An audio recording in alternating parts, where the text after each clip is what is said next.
Simon Hill, the best football commentator in the country, is about to leave us. Yeah. How's your emotions? Yeah, it's a bit mixed. Obviously this has been the vast majority of my working life in one place. Big part of my life story. So, yeah, sort of mixed emotions.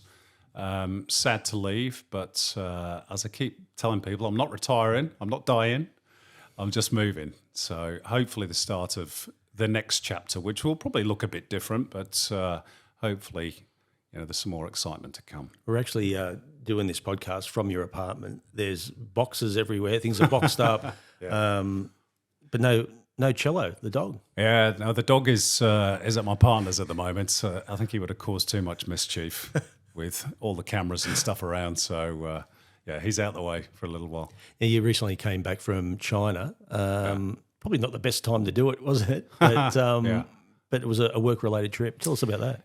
Yeah, it was working on the World Games, which, I must be honest, I'd not really heard too much about before I got the gig. Got it through a contact of mine.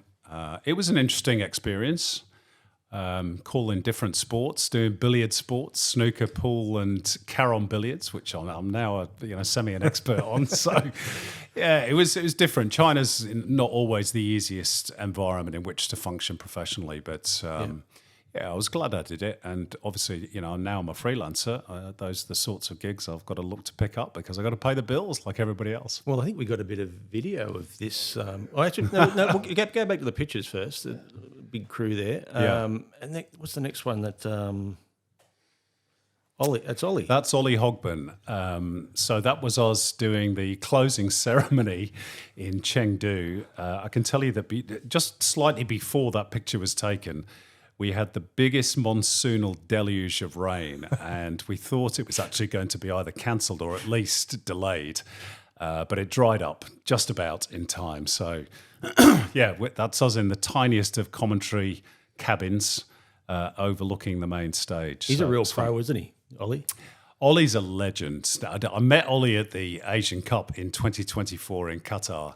And he does football, of course, but he also does a lot of other different sports. Gymnastics, I think, is his main one, but he's actually trying to get into the Guinness Book of World Records, I think, for calling the most sports. I think he's done 72. So he does all sorts of weird and wacky sports that you've probably never heard of. Well, let me tell you, you're going to be catching up soon because we've got a little bit of vision of you. Okay. Well, not vision of you, but a bit of commentary of you. Right. I mean, was it out of your comfort zone? Yeah, of course it was. So the first chance for us to look at the young teenager, a student of the Yuhan International Billiards Academy, coached by Jean-Paul de Bruyne of the Netherlands and Zhang Peng of the People's Republic of China.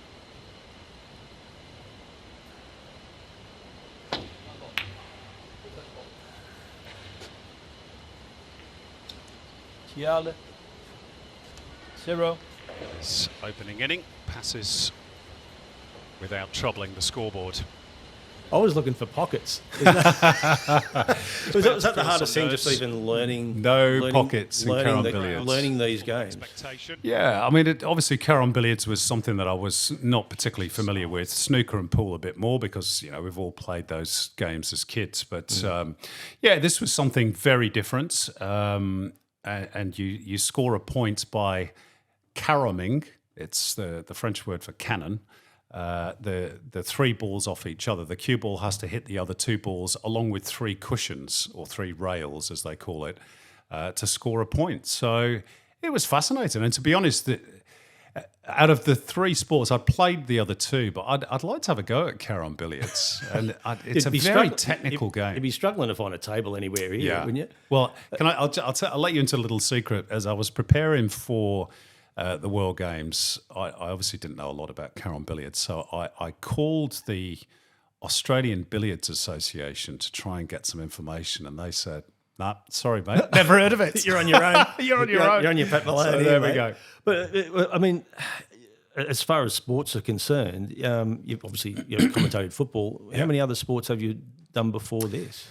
In terms of actual commentary, not many. Cricket. Yeah. Yeah, that'd be about it. I think I did a little bit of boxing many, many years ago, but yeah, that would be about it because, football just took over. And obviously being from the UK as I am, football is first, second and third everywhere. So I was in that pretty much full time, have been for 95% of my career. I've presented other sports, hosted shows in athletics and Olympic stuff, but never really done play-by-play commentary. So that was something new, and it was a good challenge. I enjoyed it, to be honest. Very, very different style of commentary, but yeah, it was fun. And a lot of preparation, obviously. Yeah. More preparation than the average A-League game. Well, yeah, because obviously I didn't know the players. So with Carom Billiards, for example, and the guy that we just saw on screen there, Jale Chian, was only 16 years old. So trying to find information on him was not easy. You have to go down the rabbit hole of Google Translate and really try and dig as deep as you can. But I like that part of preparing for commentary. I like it in football as well. Particularly when you're doing a team that you don't know too well, players that you haven't seen before.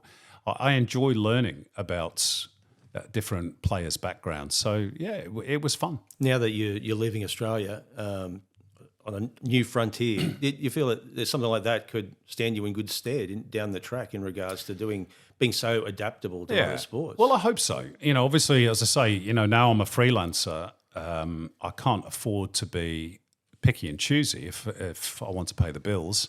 Obviously, I still want to work in football. That's my main sport. But if there's the odd opportunity to do other sports or other big events, then yeah, I think you've got to be open to that. And it's, sometimes it's good to get out your comfort zone a bit as well, and test yourself in a different discipline. And I haven't done that for a long time. So I enjoyed the challenge. And there were challenges to it, don't get me wrong. I'm not going to sit here and say I got everything right because I probably didn't. But yeah, it was different. There's certainly enough time for some breathing space in between shots. I suppose that's a quality in being a commentator, isn't it? Knowing when not to say anything, when to shut up, shut up. And I think obviously different games lend themselves to that more than others. When I did cricket commentary back in the day, obviously that's a sport that you can let breathe a little bit more because there's time between balls in an over, and then there's a changeover after an over. So it's a little bit more relaxed, whereas football tends to be quite a frantic 90 minutes. There are moments when you can let it breathe. But certainly in the billiard sports, there's probably a few more. Richie Benaud was good at that, wasn't he? Just knowing when to let the atmosphere take. I'll give you a great little story. When I hosted the Ashes in 2005 for SBS, long time ago now, we took a relay, of course, of the Channel 4 pictures on SBS, and Richie Benaud was part of the commentary team. And of course, this was the time when Shane Warne was England's nemesis. So they did a feature during the lunch break by a guy called Simon Hughes, who was known as the bowlologist. And England had used this machine called Merlin, I don't know if you remember this, to try and replicate Shane Warne's different deliveries so they could get used to playing against him. And so Simon Hughes went through this 15-minute spiel about how it worked and the googly and the wrong un and all this sort of stuff. And they cut back to a wide shot of, I think it was Edgbaston, and there was just a perfect pregnant pause before Richie Benaud came in and said, but does it have a brain? Which I just thought was perfect. And he didn't refer to it again. It was just that line. Great stuff. I think he did the was it the medal ceremony as well? Have we got that? But in regards to doing something like this, you were thinking about actually getting out of sport commentary altogether, aren't you? Well, I don't know about get out of it altogether. I still love the 90 minutes. I may be a little bit drained by having worked in football in Australia for 22 years. And I don't particularly like the way that top-level football is going in terms of being so money obsessed. And I know people will go, well, you're a Man City fan, you know. That's a bit ironic, isn't it? Well, yeah. But I think the way that football is moving is away from the traditional supporter. And, you know, we see this a lot at FIFA levels with the fact that, you know, Gianni Infantino very rarely does press conferences these days. So he doesn't talk to the media, who by extension are representation of the fans. That's the way I've always seen the media. Yeah. You're asking the questions that the fans can't. You're in that privileged position of being able to hold the people in power to account. Well, if the people in power won't let you ask the questions, then you know you're stuck really. And I don't like the way it's going. So that, yeah, I'm a little bit disillusioned with the way that the sport and probably the industry has gone. Yeah. But, you know, can I change it individually? No, of course not. So I think, am I looking to get out of it? No, not necessarily. I would still want to work in football because I love the game itself. Would I like to diversify a little bit, maybe do something a bit different as well? Yeah. You know, especially at my age as well. I'm 57, 58 this year, and, you know, I'm looking to maybe move into third gear rather than, you know, going to neutral or turn the ignition off. Well, mate, you've been in cruise control for years. this ceremony. He certainly will be after getting a silver medal here. He might consider himself a little unfortunate that it's not a gold. Made a wonderful break of 111 in the second frame of the final, but losing out in the end to our eventual champion. And the World Games champion, representing China.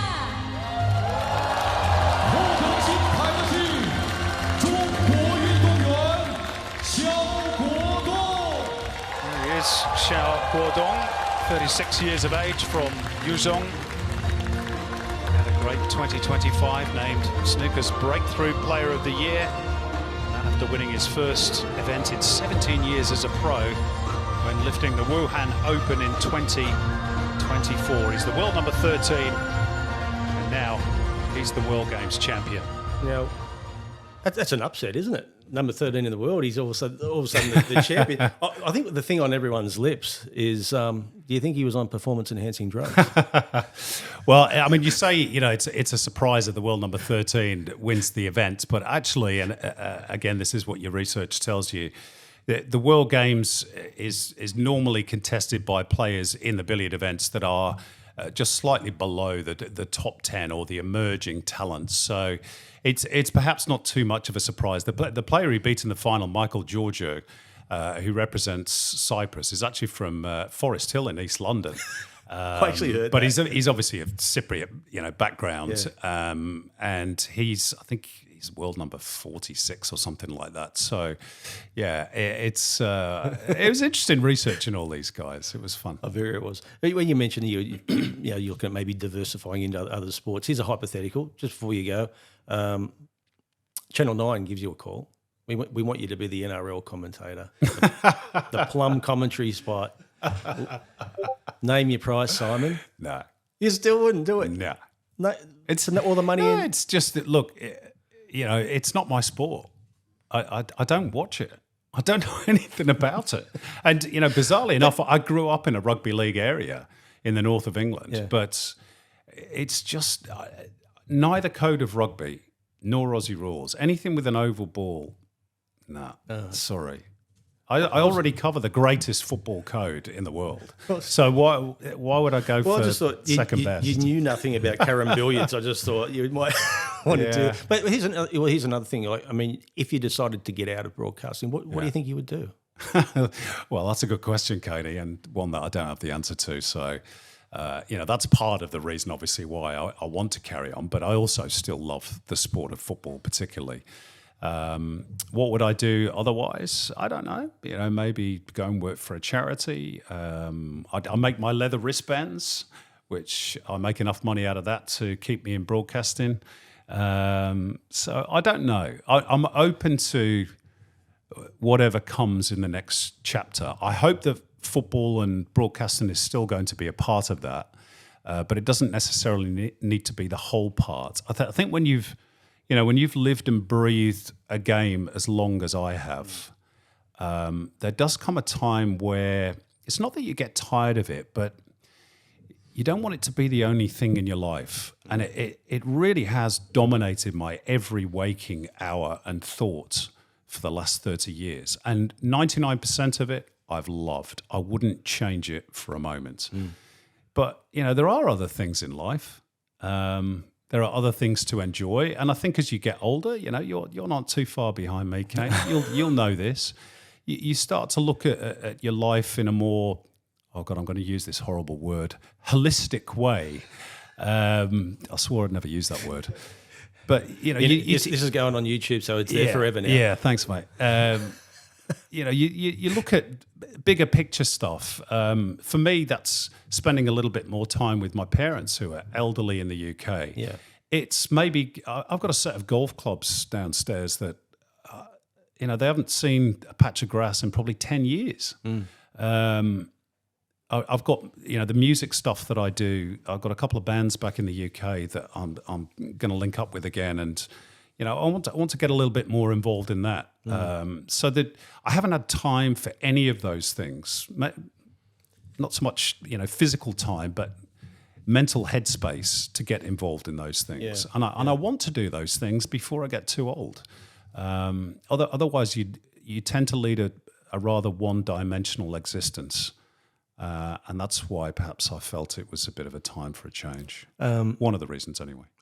I can tell as a good mate of yours that it's really worn you down, especially the last 2 years, hasn't it? It feels like you're running on empty even 2 years ago, and now you've got not much left in the tank. And to an extent, yeah. But looking from the outside, looking in, to me, it's like, do you feel that the game itself here has worn you down a little bit as well? I think it wears everybody down in Australia.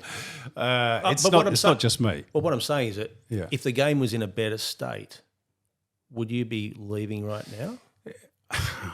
It's hard to say. It's hard to say. Well, no, look, you know, I was one of the lucky ones. I was able to get back into the game after I left Fox in 2020. I joined Channel 10, who were very good to me, by the way, and by signing me up in 2021, and have treated me fantastically well. I don't have a bad word to say about Network 10 or Paramount Plus.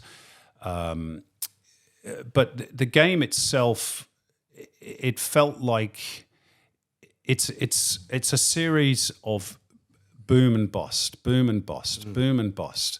And the moment you get to the top of the hill, you think, right, here we go, we've cracked it. You know, we're going to fly, and then we slither back down into one of the busts. And I've seen 3 or 4 of those cycles, and eventually, it does wear you down, and you become a little bit cynical, a bit jaded with the lack of progress, and it is frustrating.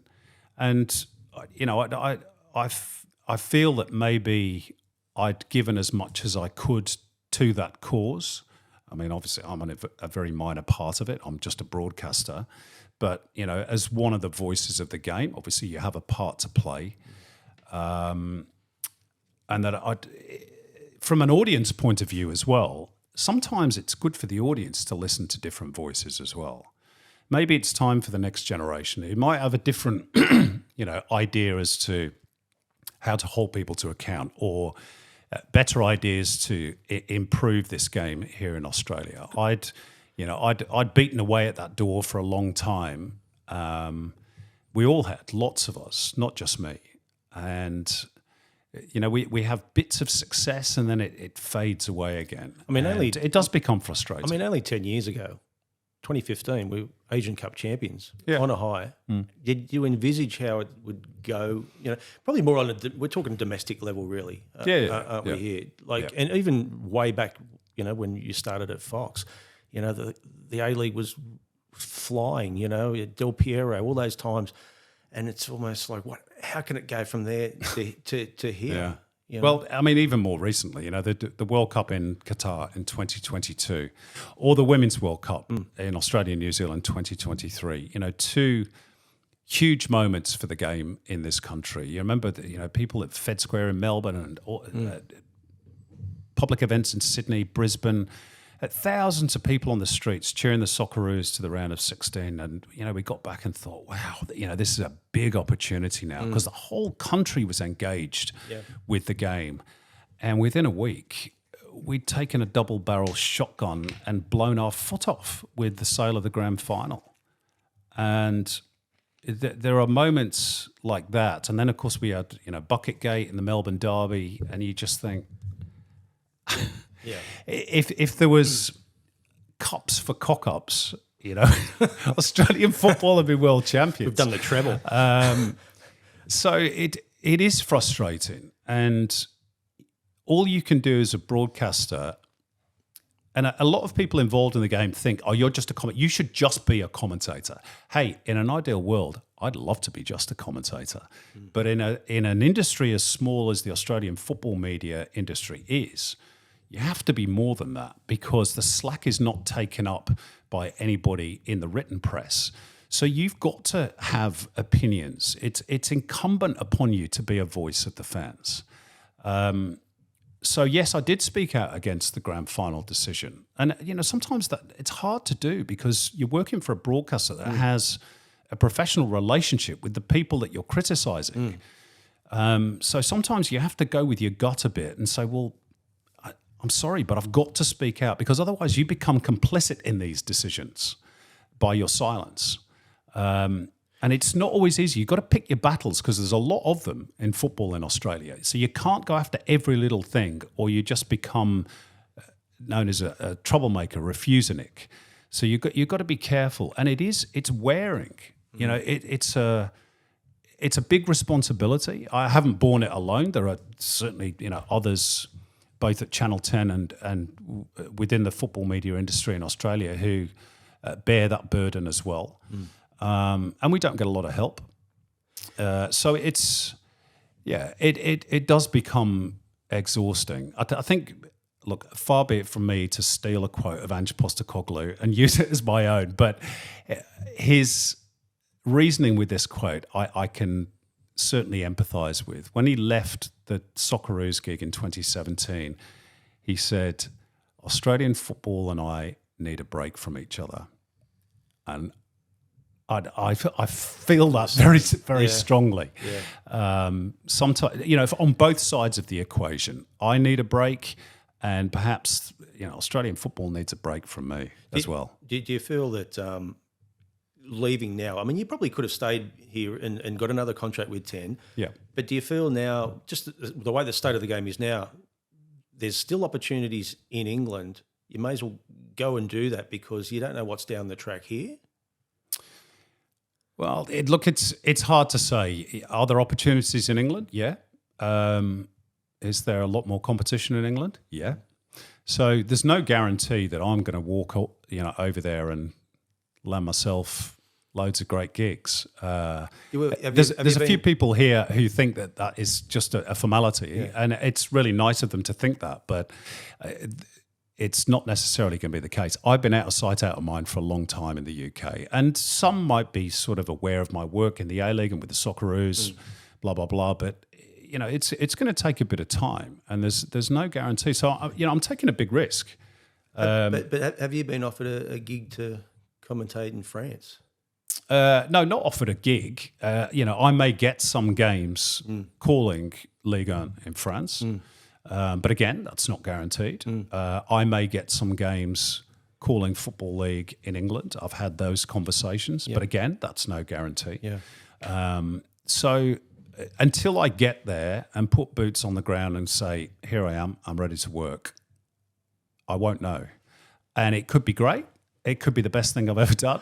I might be back in 12 months saying, please, could I do the commentary on MacArthur and the Mariners on Sunday because I need the money. I just don't know. Doing some more ground announcing up at the Jets. Yeah, well, quite possibly, yeah. But I get a feeling that you're privately shitting yourself about this. Like, no, but Yeah. in regards, you really are frightened of the next step. I don't know if frightened is the right word. I'm certainly apprehensive. I'm scared I won't get enough work to be able to pay my bills, same as everybody else. I'm not rich enough to retire, unfortunately, so I have to keep working. I want to keep working. So yeah, I'm a bit scared about it. It's a leap into the unknown, but I did that in reverse in 2003 when I came here, with the caveat that I had the job at SBS to come to, so at least I was guaranteed a wage every week. I'm going back to the UK without that guarantee, so it is a big risk. It's a big gamble.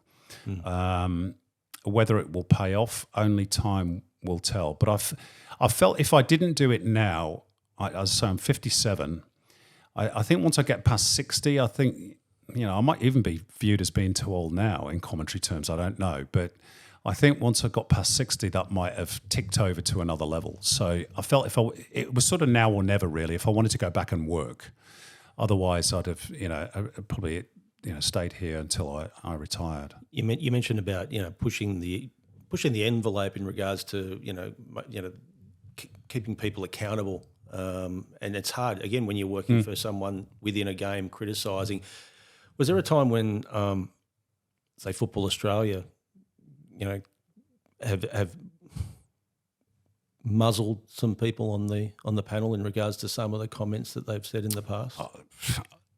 Look, without going into specific examples, I'm pretty sure that there has been. If not muzzled, maybe that's not the right Dumbed word. down. Like I think they've probably complained about a few things. But that's the thing.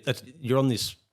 You've got a duty to call things out and say what you think, which is for the betterment of the game. When you look at that's the way we see it, Caney, because we're old-fashioned journalists. But you see, when you look at Roy Keane and Gary Neville and what they do over there. It's compelling viewing. It is. When people are actually calling things out. But do you feel that the game isn't mature enough to handle the criticism? Well, look, I think it is, but I don't know whether the authorities in charge of the game agree. And that's always been the sticking points. I won't tell you who, but I've had conversations in the past. I've been critical of certain people and, being told in no uncertain terms, your job is to promote the game. I'm like, no, it isn't. My job is to cover it, good, bad, or indifferent. And there should be no distinction as a journalist. As we used to say at the BBC, where I, learned my trade, without fear or favour. That's the way that journalism should be.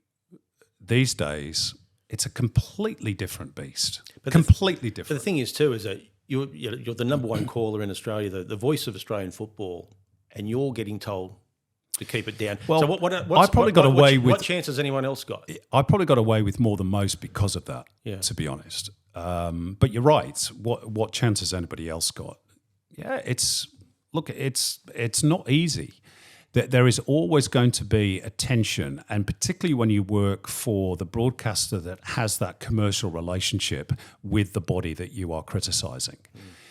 You've got to be careful, but at the same time, if you feel something is right, I think you have to say it. Now, in fairness, for many years, we were allowed to say it within reason, obviously. You couldn't just say, I think he should be sacked or, the whole board should be removed.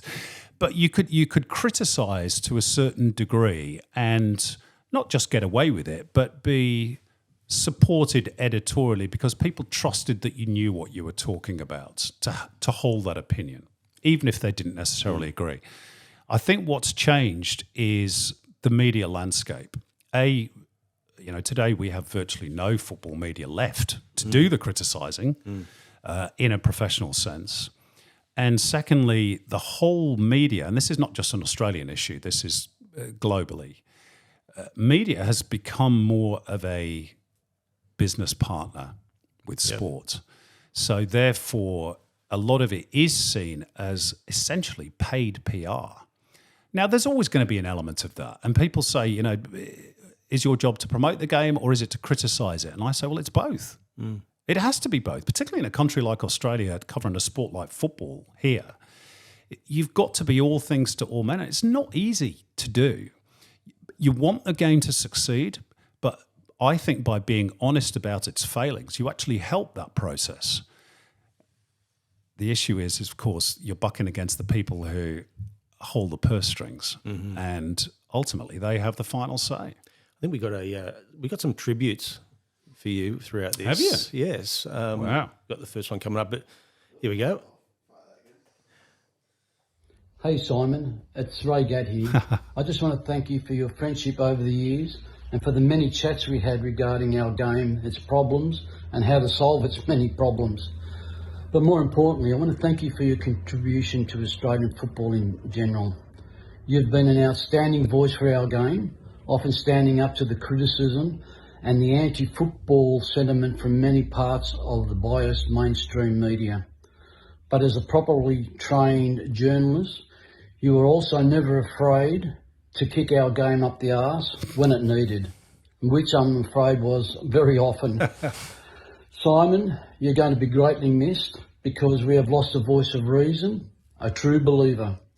But you are starting a new chapter in your life and career back home in England. I want to wish you all the very best in the next stage of your future. And I just want you to remember that you have many, many friends here. And one last thing, just remember, you'll never walk alone. I knew that was coming. Good on you, Cassie. By the way, that wasn't a halo above his head either. but I mean, just echoed just what you mentioned in regards to what journalism is up against. Yeah. He was at the coalface, you know, He was. For many, many years, when it was even more biased probably now than what it is now, or then was it is now, in regards to even fighting for space in the newspaper just to write in his own newspaper that he worked for up against other sports. Yeah. Yeah. And, you know, the tragedy is it's probably got worse since Catty left. You know, now there is so little football content. And again, you know, much of that is a business decision because News Corp, who own, 65, 70% of the mainstream newspapers here in Australia, that they divested themselves of football in 2021. So, you know, they no longer have a commercial push to write about it. When you read about football, it tends to be the negative stuff. They'll cover the national teams because it's in the national interest. But, yeah, it's very, very hard. And, you know, as a sport in Australia, we don't just have, as Gatti rightly called it, the biased mainstream media, but we have a lot of internal fractures as well within our sports. A lot of football supporters in Australia, even though they love the game, they won't follow the A-League or even the NPLs. They follow Liverpool or Man United or Barcelona or Real Madrid, whoever it is. So we've got a lot of things that are ranged against us, and you know, as a journalist working in football here, you fight those battles on a daily basis, both internally and externally. It's hard graft. And your time at Fox in the end was bloody horrible, wasn't it? The last 3 years were, yeah. Before that, it was great. You feel to be you're honest. bullied? Absolutely, yeah. And I wasn't alone. I only found that out after I left, that a lot of other people were bullied too. But I thought it was just me at the time. You know, I thought I had a personality clash with one of the bosses, and yeah, they tried to get to me. I think it was, again, part of a strategy to get rid of the game, or at least, you know, drive down the value of the rights fee if they wanted to keep it, which I think they did for 12 months afterwards before they dumped it completely. And obviously, I was, you know, one of the high-profile faces and voices of the game, so.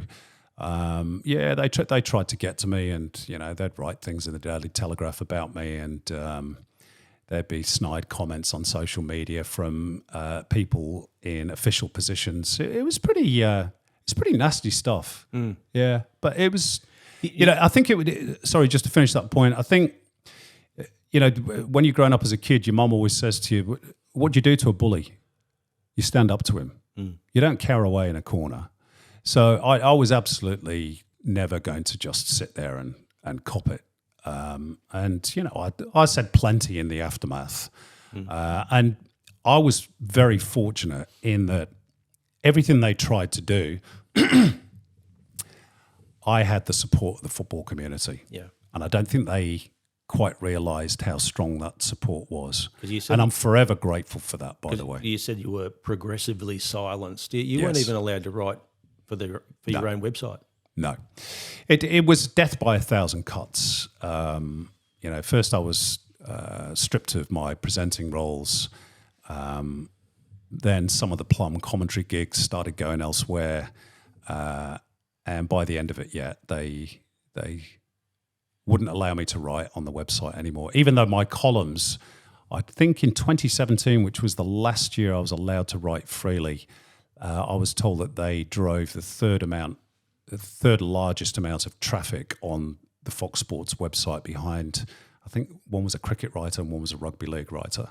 So I came in third for my columns in terms of, page clicks and views and all of that stuff. But, they were at war with football, and I was probably collateral damage, to be honest. And it was hard to deal with at the time, very hard. I was very, very angry about it for a long time. But, Did you feel like going home then? Yeah, well, I very nearly went home. And then you know this story that in late 2020, because I wasn't working, so obviously I was struggling to pay my bills. And so at the time I planned to go home, and I went so far as to get my travel exemption, which, remembering COVID days, you needed to get out of the country. And I got that within 24 hours, which I thought was a bit of a sign that it was like, okay, off you go. Yeah. So I was like, okay, well, that's it. It's time to go.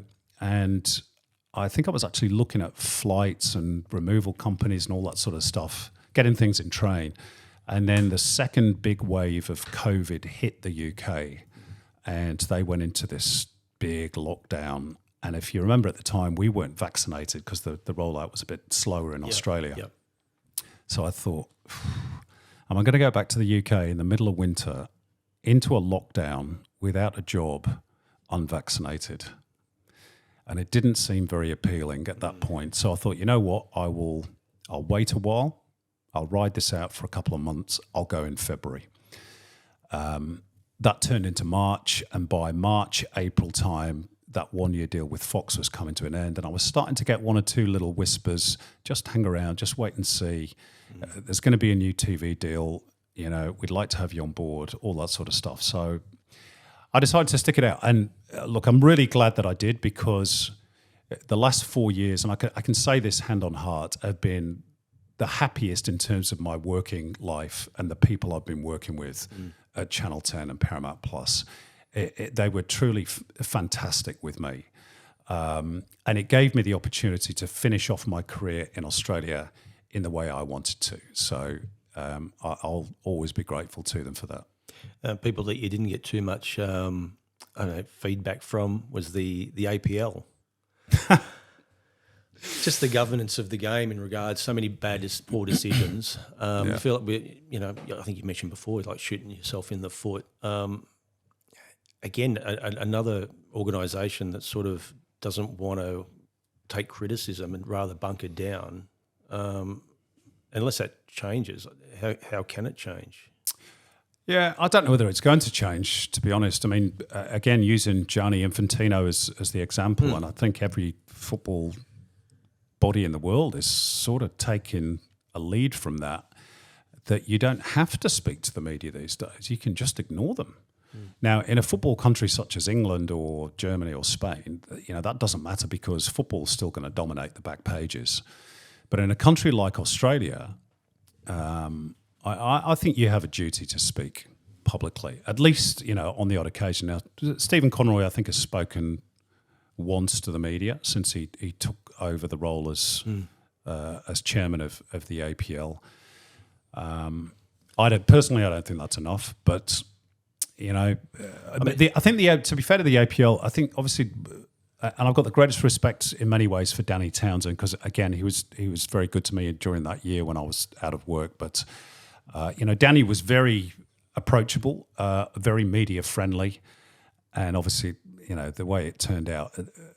Maybe they feel they got burned by that, so they're trying a different approach. I'm not saying I agree with the approach, by the way, but I think it's maybe a reason. I mean, you had that radio show, the Global Game with Broski and SEN.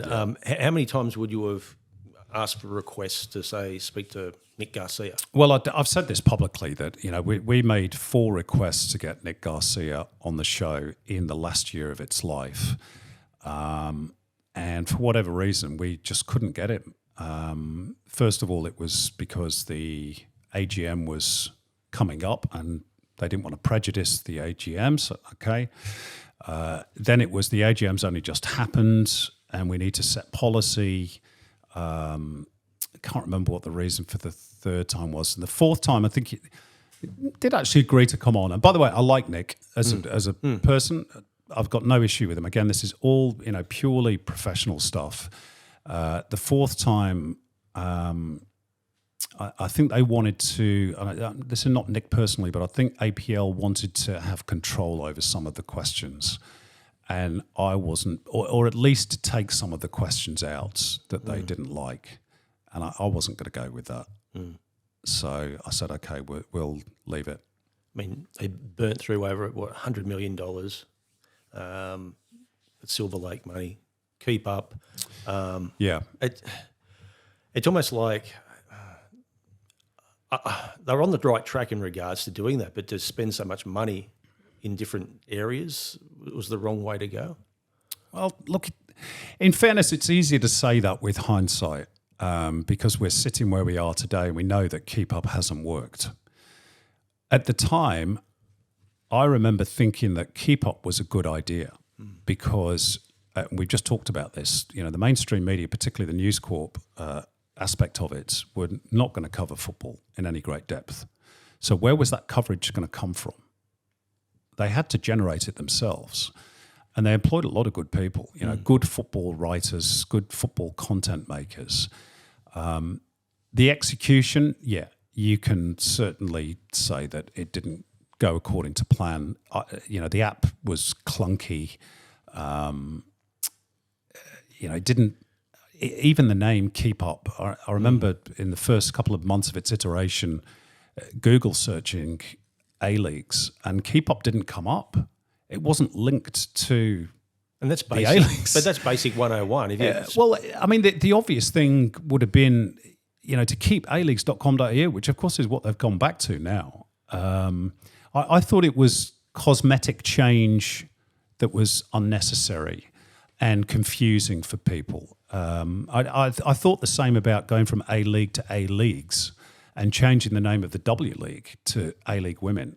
And maybe that's bedded in a bit more now, but at the time, the W League was very identifiable. It had, it was only 10 years of history, but people knew what it was. Even had a nickname for it, the Dub. And then all of a sudden you're changing it to A-League Women to... I get what they were trying to do, but I thought they were cosmetic exercises that confused the issue. They were fiddling around the edges while Rome burned, basically. So I think you can argue that the execution was botched, and certainly they clearly blew through an awful lot of money. But I think in principle the idea of Keep Up was a good one because we needed that coverage. Where is it now?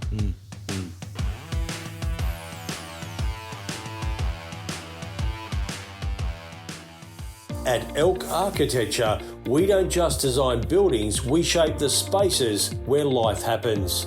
From concept to construction, our award-winning architects bring our vision to life with precision, passion, and purpose. Whether it's your dream home or your next big commercial project, trust Elk Architecture to build what matters most. Elk Architecture, designed for life, built for the future.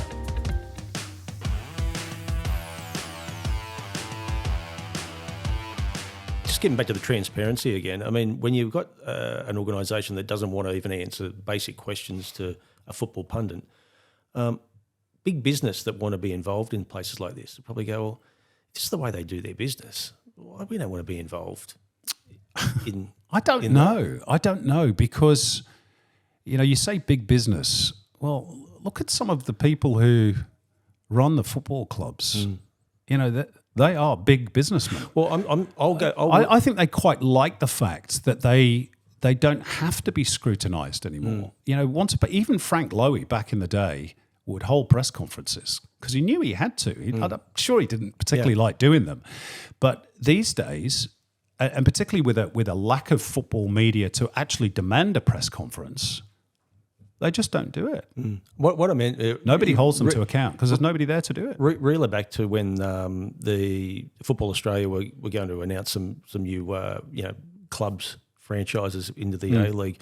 There was that southern expansion that was down the Shire way. There was a lot of big business people that put a lot of money into that. And when they were told that they didn't get the gig, it was almost like they heard via the media. They weren't consulted about it. And a lot of them just went, and this is from our former Premier Maurice Yammer, who was part of that. And he said to me, all these people that had all this money who wanted to invest just walked away. And they never even got a phone call to say, hey, maybe you can still be involved in another way. Or it was almost like the worst bit of it. And then to these people, they're going, well, we're not going to be involved with football ever again. If this is the way, it's just standard 101 of how you would act in business. Well, look, I think I said at the time publicly when they announced Western United and MacArthur, and at the time, obviously, we didn't know how those two clubs are going to pan out. And I said, yeah, great, congratulations. We're excited about the new stadium that Western United were going to build and excited about MacArthur to a certain extent as well. But I remember saying, I hope that Football Australia doesn't just allow those other people who are interested in investing in the game to walk away and be lost. Because if they're interested enough to put money up for a bid, why would they not want to be involved in the future for future expansion? And that goes to the heart of the matter of not having a strategy. And I don't think our game generally has ever had a really good long-term strategy. We often use the example of Japan that has this 100-year plan. And they're, I think, 20 years into it, and they're already ticking off the boxes. Now, I know Japan's a different culture. It's a different economy. There's more people. There's bigger cities, etc. But they had a plan and they stick to it. The ones that we've had, I remember the whole of football program that I think it was Frank or Stephen Lowy unveiled maybe around, 2014, 2015. And there's this beautifully glossy document, but Tom Smithies famously wrote in his paper, less a roadmap to the future and more of a postcard. Because it was all very vague and, a wish list, essentially. A motherhood statement of a wish list, what we'd like to have, but no real meat on the bones as to how we were going to get there. And we still don't have that. What's the plan for expansion? What's the plan for the second division? What's the plan for the A-League Women's? We're so busy just literally gasping for air, trying to survive from one day to the next, that we don't seem to have any long-term strategic thinking in the game. Unless there is, and they just haven't told us, which of course is entirely possible at the moment. But I would love to see some sort of vision for the future, for all parts of the game.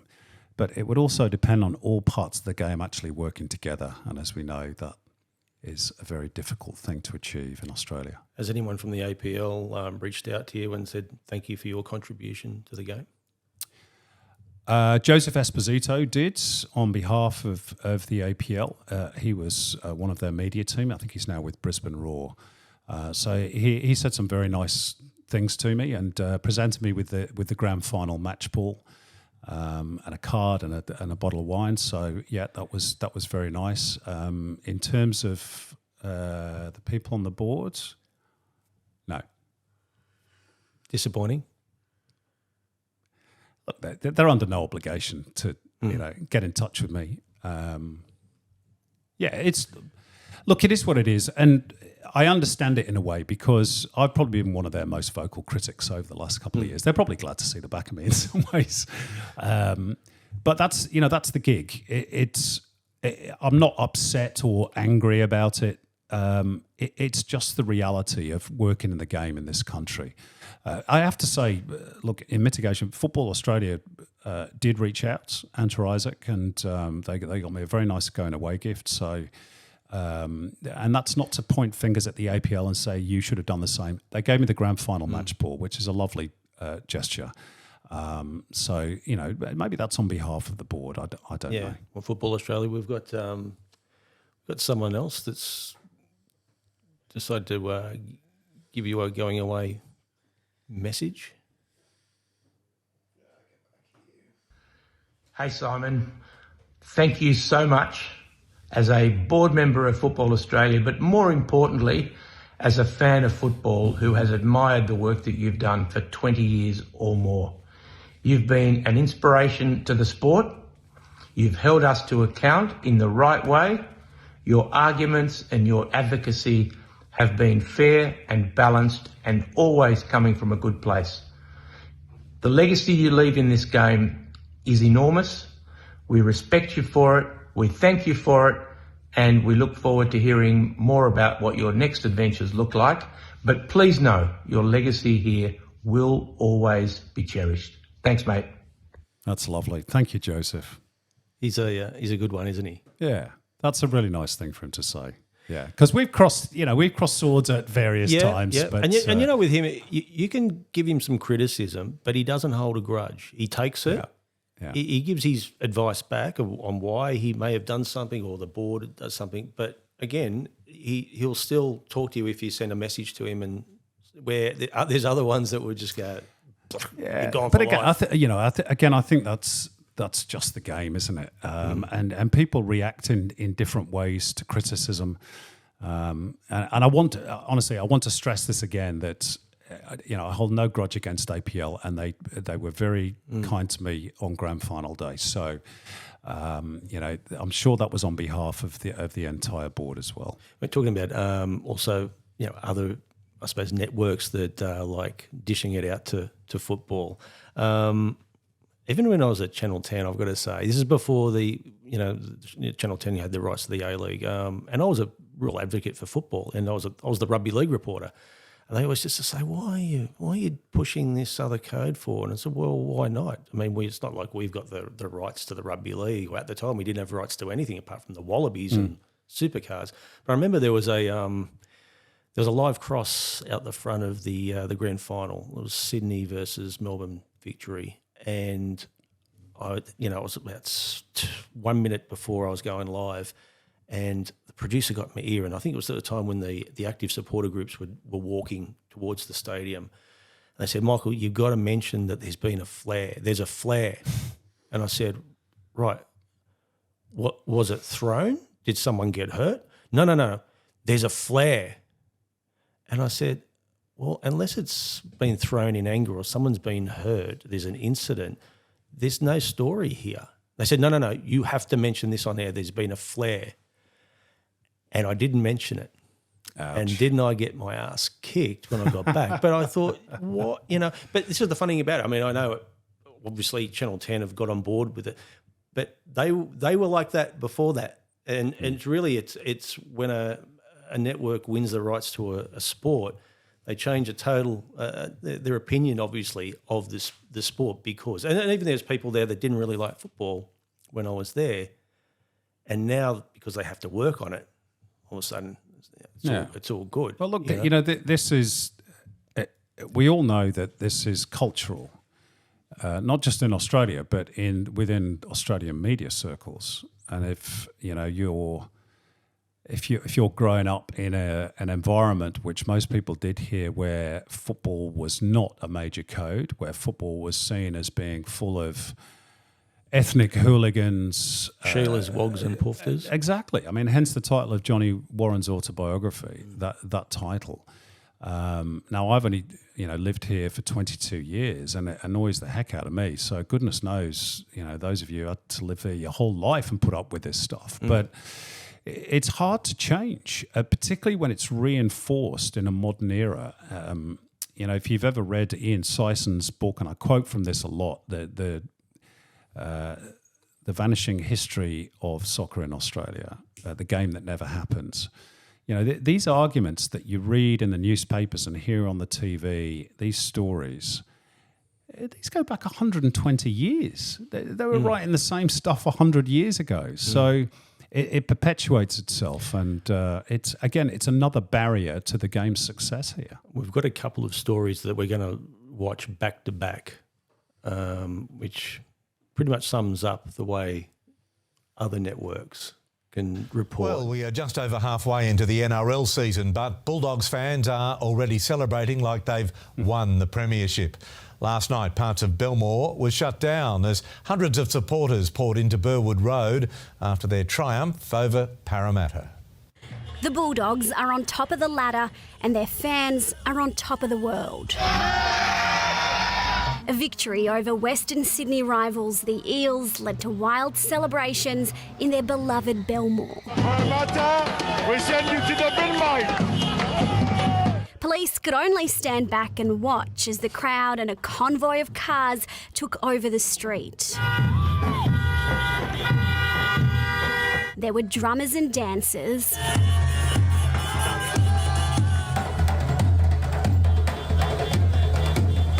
Fireworks too. Before these fans stepped it up a gear. The smoke from the burning rubber so thick it sailed into this kebab shop, setting off the alarm inside, and firefighters had to join the party. All the smoke came inside the shop, and we had we'll cut into the next one now, David.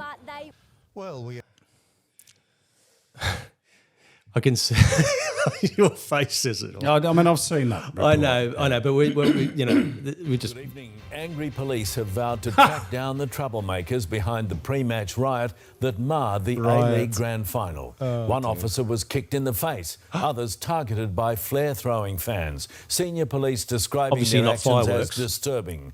Gillian Lantouris has more. Heavily armed police gearing up for battle. Their opponents, soccer fans. Flares becoming missiles. Diners and pub goers getting a front row seat as one man is thrown to the ground and arrested. We can't hold flares in our hands. I mean, they are technically illegal, but... I don't know, man. Hundreds of specialist units and police were pulled from regular duty, swarming Richmond's busy Swan Street to keep a small group of Victory fans at bay during their planned meet before the historic derby.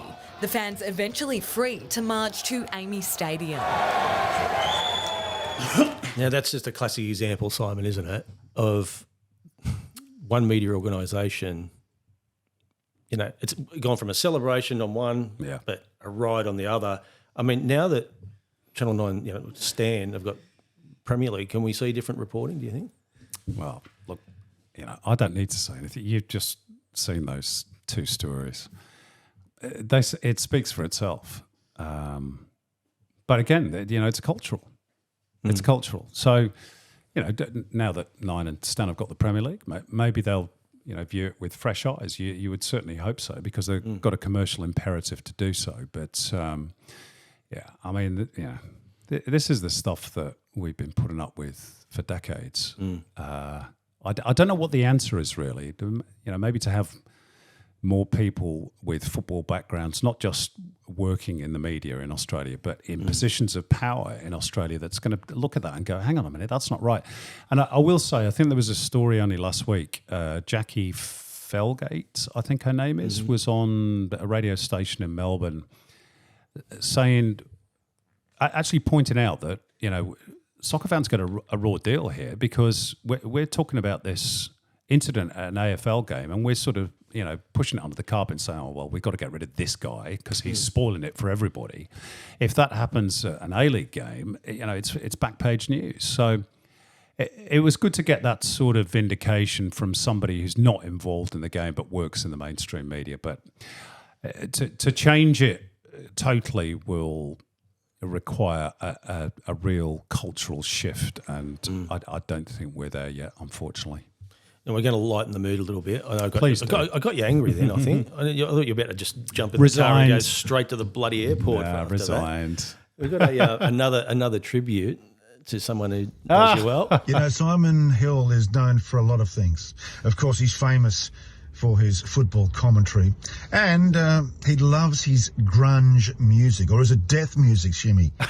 Anyway, ask Simon about Simon Wells, a friend of his, I think, from the UK, and just get him to put on that Cockney accent when Simon Wells says, "Hello, girls."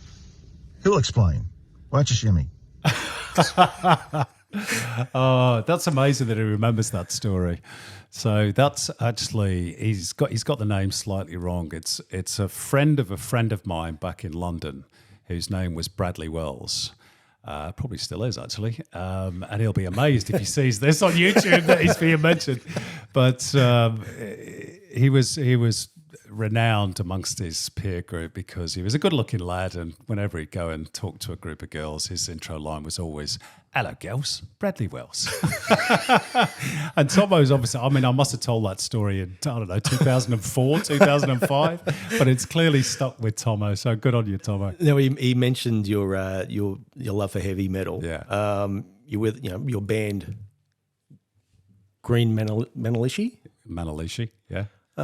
You're going to miss the boys, aren't you? Yeah, I am actually. That's one of my big regrets. I'd always wanted to play in a metal band, and I was lucky enough to get that chance probably around 20. I have been with them for over 10 years. So it's great fun, and they're a great bunch of guys. We've changed lineup quite a few times throughout the years, but I think this is from maybe even our last gig at the Camden Bolo a few months ago. Yeah. That was the thing. I never actually got to see his live because I think the first gigs you were doing were around, I think, the Wentworth Park area, and they were like at 11 o'clock at night. Yes, we did do a couple of 11 o'clock at night. And then when you got to a better time, you're way out at Camden. Yeah. It's not easy to get gigs as a metal band, we're a bit niche. Is that that was a real outlet for you too, wasn't it? Yeah. It's probably the only time when you truly forget about football because you've got to focus on what you're doing. And obviously, I'm not a professional drummer, but I love playing. Love playing with the bands, and I'm going to miss them. But I've got a couple of bands that I'm going to be with in the UK, so the drums will be following me over, and it won't be too long before I've got the sticks back in my hands. I think we actually got some vision of you playing as well. Let's have a look. This was a film clip, I think it was. Yes. Yeah, there's a few on YouTube. We go to about the minute 20, David.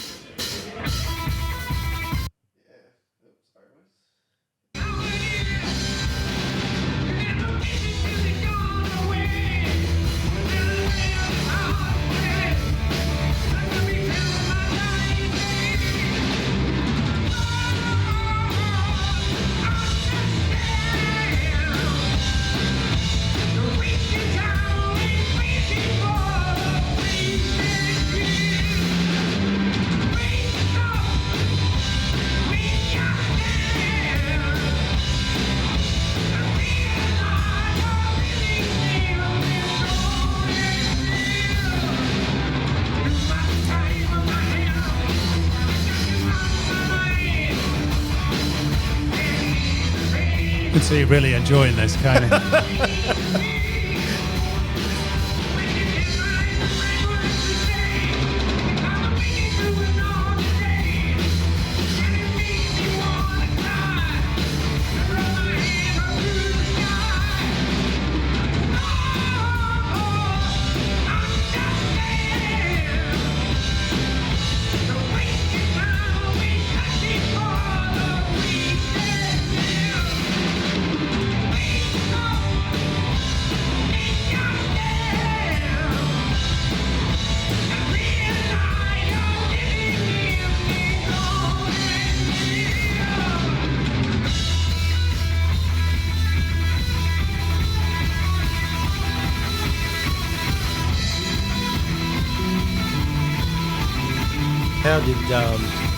How did the boys react when you said you were going back to England?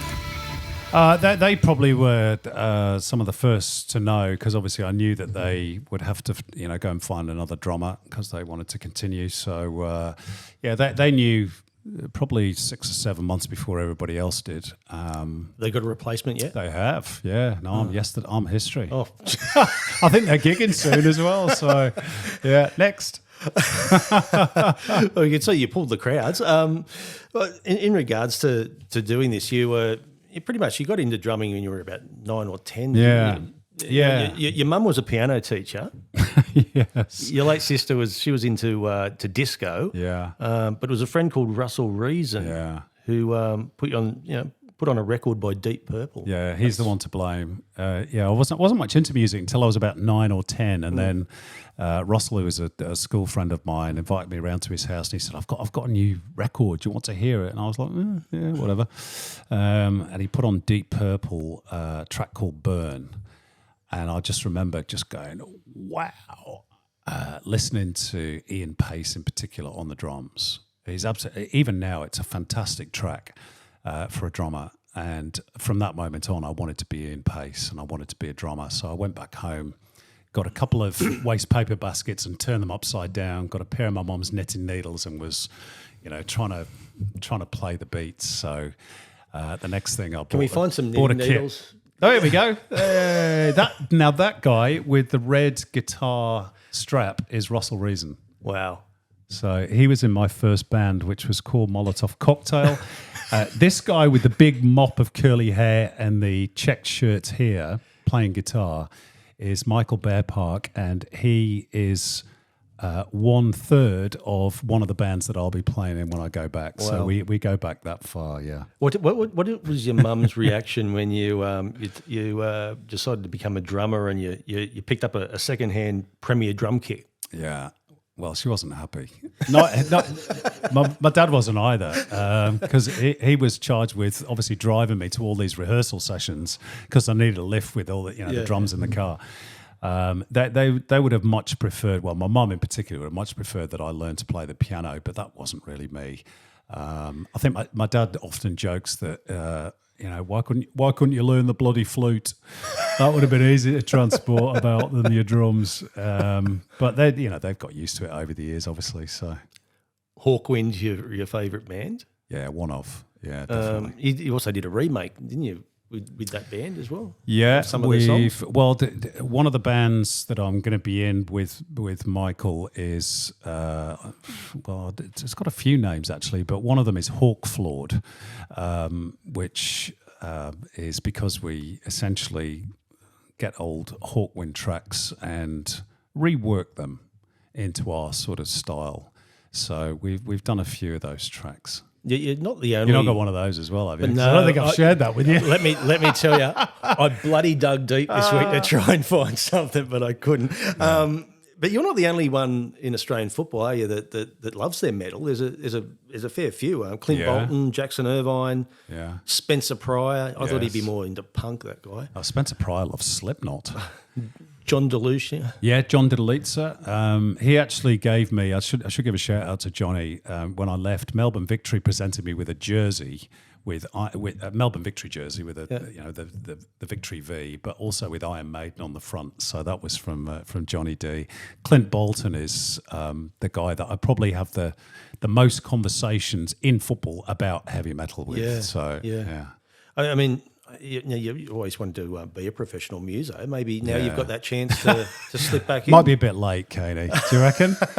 What I love the fact that your first record was AC/DC. Yes. First album. Yeah, it was AC/DC. Highway to Hell. I think that would have been, 77 I bought that album just after it came out. I loved AC/DC and then sort of graduated on Hawkwind. Again, Russell Reason was, he's got a lot to answer for. He was the guy who got me into Hawkwind. And then what followed on from that with my band members was Iron Maiden, Black Sabbath, Judas Priest, Motorhead, Led Zepp, obviously, the classic rock stuff as well. But particularly the British wave of new heavy metal. The new wave of British heavy metal. I always get that wrong. That's what it was known as, the genre. It was a sad day for you recently too when Ozzy Osbourne passed away. Yeah, I was more upset about that than I thought I was going to be honest. Why is that? I don't know. It's something about when your childhood heroes die, it feels like a bit of you's died. Yeah, I was really quite upset about that. I think particularly as he'd only just done this. This last ever gig, and obviously, he's been held together by sticking plaster for the best part of 4 decades. Right. So it probably shouldn't have been a surprise, but it was quite emotional. That it was awful because and I've seen Sabbath a couple of times, but you know that you're never going to go and see one of your favourite bands ever again, at least not in that form. So, very sad. Well, I've got tickets to AC/DC. I've got a spare ticket if you want to come back down to Australia. I have seen AC/DC once with Malcolm as well. So, but you know what? I'm a fan, and I'm going because I've never seen them live. Yeah. But I don't know how they're going to be because I've seen some stuff of them in Europe, and they're getting on, but it's almost like I'm going because it's almost like it's the last time I'm probably ever going to see them live. You should go and see them. But absolutely. I just hope Brian's voice doesn't clap out halfway through.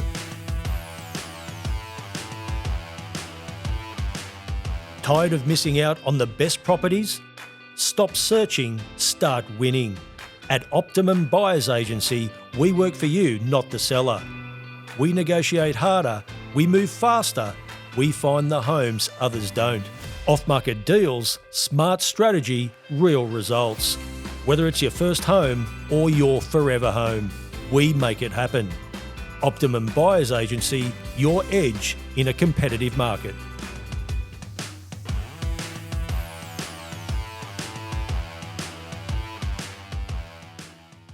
Time for another tribute. We've got some tributes coming to you. Goodness me. Mate, here we go. Short message hardly does justice to the impact you've had on Australian football, but here goes. You've been the soundtrack to many great moments in the game we love. You've been the conscience of football down under for so long. And also, you've elevated the level of sports broadcasting in this country. For that, there's no doubt. I wish you all the best back home in England. I hope you enjoy time with family and friends. We've shared some great laughs together, and I hope to see you soon, Simon. Oh, bless him. He's a bloody, good man. He's a great, legend. Great David commentator. Bashir. He is, and he's a top fella as well. Yeah. Top fella. I mean, those times. That's lovely. And also, just while we're staying on it, former EP of SBS Sport, Noel Brady, also sent a message. He didn't want to do a piece to camera. He said, I'm not doing that. I'll just send you this. Wishing you all the best. He said, love working with Simon over the years at SBS. A real pro. Good on him. Good on your braids. Thanks, mate. How did you get the gig with SBS in the first place? I mean, did the job just come up? I mean... I've sort of recounted this story a few times. So many years ago, I worked at the BBC World Service with a guy called Rob Minchell. I worked with many people at the World Service, but Rob became a friend because A, he was a Manc, and B, he was a City fan. So obviously we sort of hit it off together, and we'd go and watch City, up and down the country together. And then I think it was 1999 or 2000, something like that. He emigrated out to Australia. But we stayed in touch over a period of 2 or 3 years. And in 2002, after I lost my job at ITV Digital, I flew over to watch the World Cup as a fan with a friend of mine in Japan and Korea. And Rob said, if you come into East Asia, why don't you come to Sydney? Come and see me for 5 days. So I did. That's how he speaks, by the way. So I came and saw him, and whilst I was here, he's like, hey, there's a job going here. There's a job here as a commentator. You should go for it. And I was like, come on, Robbie. I live over the other side of the earth. They don't know who I am. It's not going to happen, mate. No, I'm telling you, you should, I'll give you the right contacts to send an email to. And he went on about it for so long whilst I was here, more to shut him up than anything else. I said, listen, okay, when I get back to the UK, I'll send an email and a CV, all right? And we'll see how it goes. So that's what I did, and to my utter astonishment, within a week, Ken Shipp got in touch with me, still at SBS. Mm-hmm.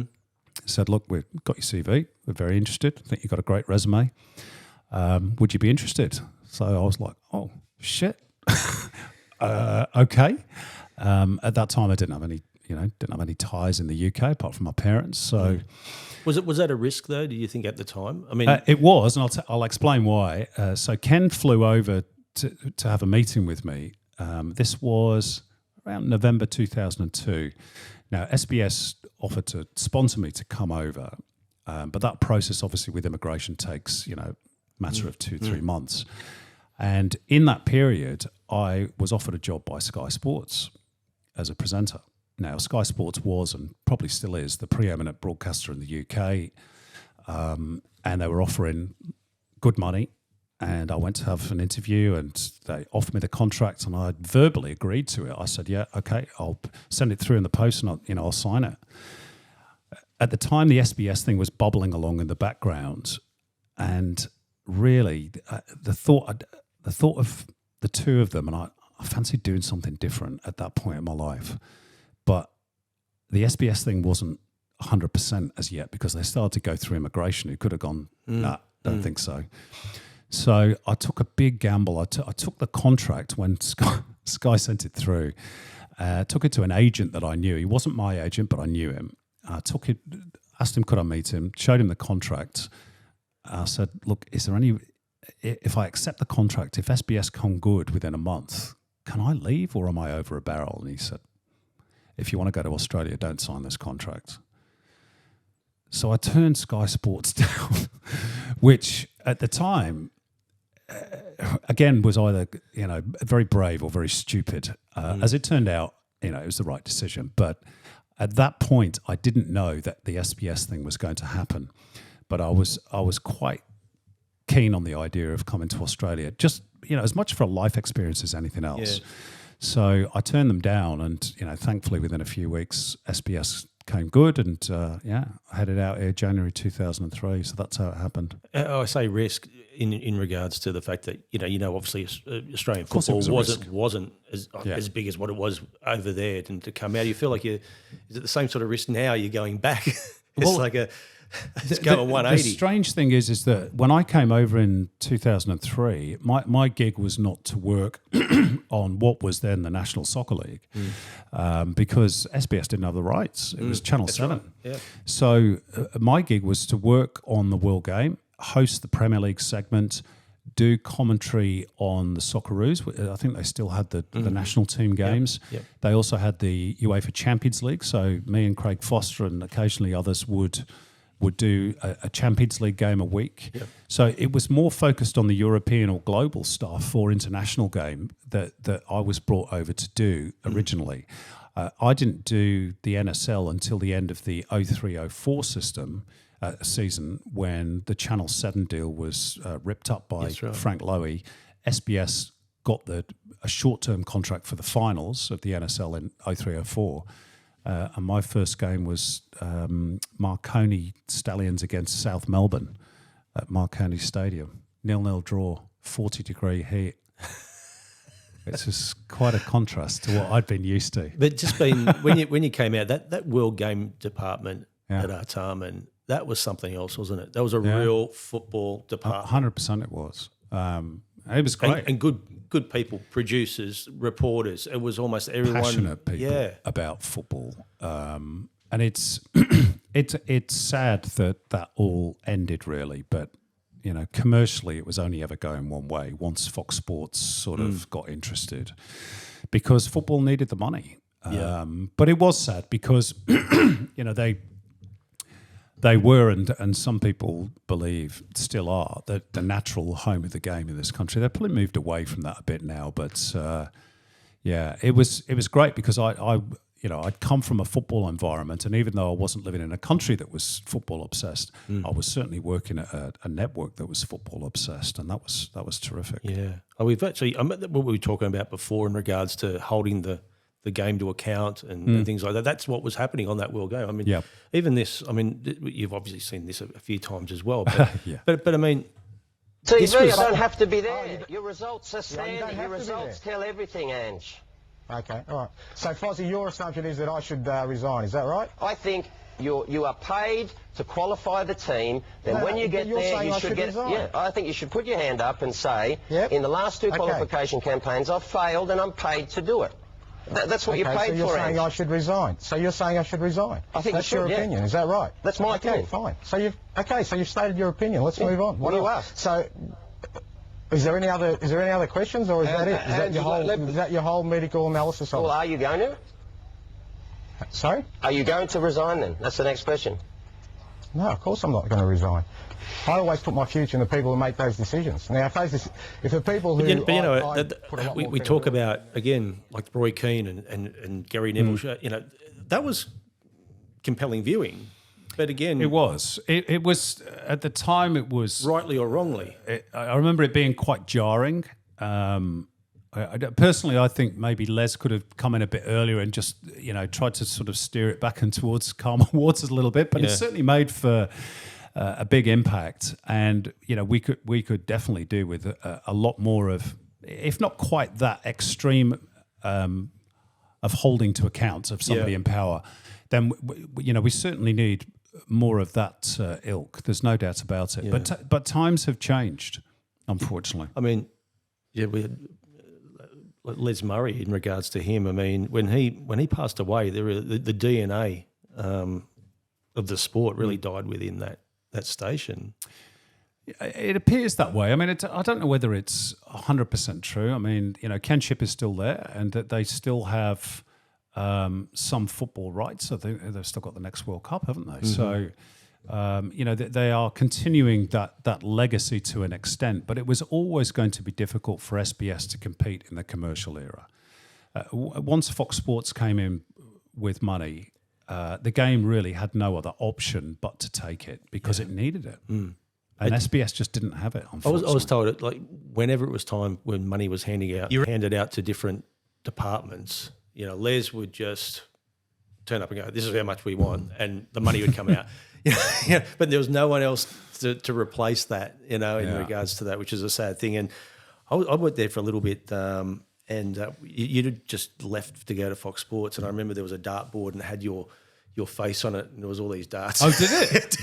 Terrific. I think it was the Nick Christou and Nick Zorbas might have done something like that. But when you first came out, you try to immerse yourself and watch as many NSL games as you possibly could. You're a bit of a Northern Spirit fan at first, weren't you? I don't know whether I was a fan, but they were the closest club for me to go and watch. So I did go to a couple of Northern Spirit games, but not exclusively. I mean, I went to Sydney United, I went to Odense, I went to Marconi at least once. I went to watch Sydney Olympic. So I travelled already. I went to Parramatta Power, Parramatta Stadium. So I travelled all over the city, not just watching football, but also, of course, trying to immerse myself in the local football culture, because I thought that was important. I work for a football network with very passionate football people, even though my stock in trade at that particular time was not the National League. I was fascinated by it. For me, it was one of the things that's always baffled me, and I've got a few friends like this and who really confuse me, and maybe this is just me being a football obsessive, I don't know, but a lot of British guys, they move out to Australia and they'll still watch their Premier League team, but they'll go and watch rugby league on a Saturday, or they'll go and watch Aussie Rules, and I'm like, would you watch rugby league back in the UK? Well, no, not really. Well, why are you watching it here? There's football teams down the road. That's your sport, isn't it? Oh, yeah, but, it's not the Premier League. Well, I know it's not. But for me, that didn't matter. Yeah. For me, it was football, and I was fascinated by the culture of football in a different country. And even though we, as football people in Australia, regard our history as being very checkered, and it is. There's a lot of countries who have a checkered history in football. Our history as a sport here is fascinating, and it is essentially the story of Australia as well, as it's developed into a modern multicultural society. But we don't tell those stories. We're scared to death of telling those stories. I don't know why. There's a story you told me a while back, and it blew my mind, as I always bang on about Adamstown Rosebud, that's my club. But you mentioned a fellow by the name of Jimmy Jackson. Yeah. Now, there's Jimmy there. There he is. Now, as you can see, you're born in Scotland, came out by boat. This is in the 1800s. Came out by boat with his parents. He played for a club called Hamilton Athletic in Newcastle, which is no longer in existence. Then played for the mighty Adamstown Rosebuds in 1991-92 season. Your boys. But then a few years later, he signs for Rangers, Glasgow Rangers. Goes on to play for Newcastle United Arsenal, West Ham, Rangers again. His brother stayed in Australia, played Test cricket for Australia. That's right. His brother's son went back to England and played over 200 games for Liverpool. That's the greatest, or up there with one of the best sporting families in Australian history, and we've never, ever heard of this guy. And you brought this up, not me. I had no idea. Adamstown Rosebuds have had Ray Bartz, Cole Curran, Graham Jennings, Jason Kowski, Robbie Middleby, Peter Stone, and this guy should be part of the mural in the club. Well, he should be, but again, it's a product. He is a product. His absence is a product of our cultural amnesia in football in Australia. We don't remember these stories, and again, to quote the great Ian Sison in his book, these great stories have been lost because there is no currency in them being found, and it's a tragedy for our game.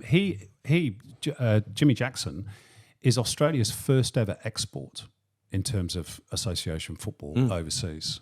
And we consider him Australian, even though he was born in Scotland, because he grew up in Australia and he started his football career playing for Adamstown and for Hamilton Athletics. So he's our first ever export, and yet nobody knows who the hell he is. And there are countless, not just him, there's countless examples of these players. And we tend to also, part of our cultural amnesia is believing that the history of the game starts with the NSL, and it doesn't. The history of the game goes back to 1875 in Goodna in Queensland. That's when the first recorded game of association football, recognised association football, is played in this country, in Goodna in Queensland. And yet most people still think it was somewhere in the 1950s. And we don't celebrate those occasions. We don't mark them. There's nothing that says anything. This is one of the reasons why I tried to start the Heritage Committee, was to try and get some recognition and something going about the history of the game in this country. But as per usual, it ran into its oldest enemy, politics. Even clubs these days, you've been to a lot of, especially around COVID time and when you weren't in a job, you were doing a lot of MCing sort of stuff for different NPL clubs. Even these clubs that always bang on about their history, saying that we need to be in the A-League because we've got a great history. A lot of them, some of their history, you get on some of their websites and there's nothing. This Marconi's website here, this was yesterday, they're talking about last year's grand final win. Nothing about the 4 times. No vision, no video, no nothing of the 4 times they were champions of the NSL. And you're going to tell us your famous story of when you went hunting for the NSL Cup that Adamstown Rosebud won in 1984 and other NSL Cups. That have gone missing. Yeah, it was they were called Newcastle Rosebud United because they took over from KB United when they went bankrupt, and so they won the NSL Cup, which was a knockout cup, which is very similar to the Australia Cup now, played by all the NSL clubs, and the cup had gone missing, and I went, wow, it was this little short documentary on trying to find the cup. So then I called a few other clubs, and actually I put this little clip out, and Brisbane City, the president of Brisbane City Football Club sent me a message saying, well, Michael, if you're going to do that, can you do a doco on ours? Because we've lost our 3. And then I started calling other places. Marconi lost theirs because when they did renovations at the Marconi Club they won it in 1980, the cup got thrown out into a skip. Sydney, as did the old Australia Cup, of course. Exactly right. Yeah. We could not find an NSL Cup in existence.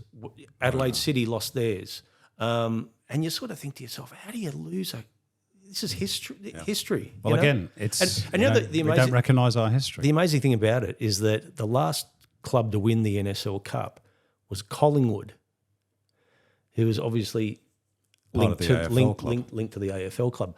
I thought, and I didn't do it, but I thought, wouldn't it be amazing? We can't find a cup in any of these football clubs around the country. Imagine if we walked into the Collingwood Football Club and here was the NSL Cup. I bet it's there, you know. Well, because they do. Well, AFL is one thing they do really recognise their history. I mean, even Adelaide City, there was that was the only thing about their 3 times NSL champions. No vision, no nothing, and it's almost like,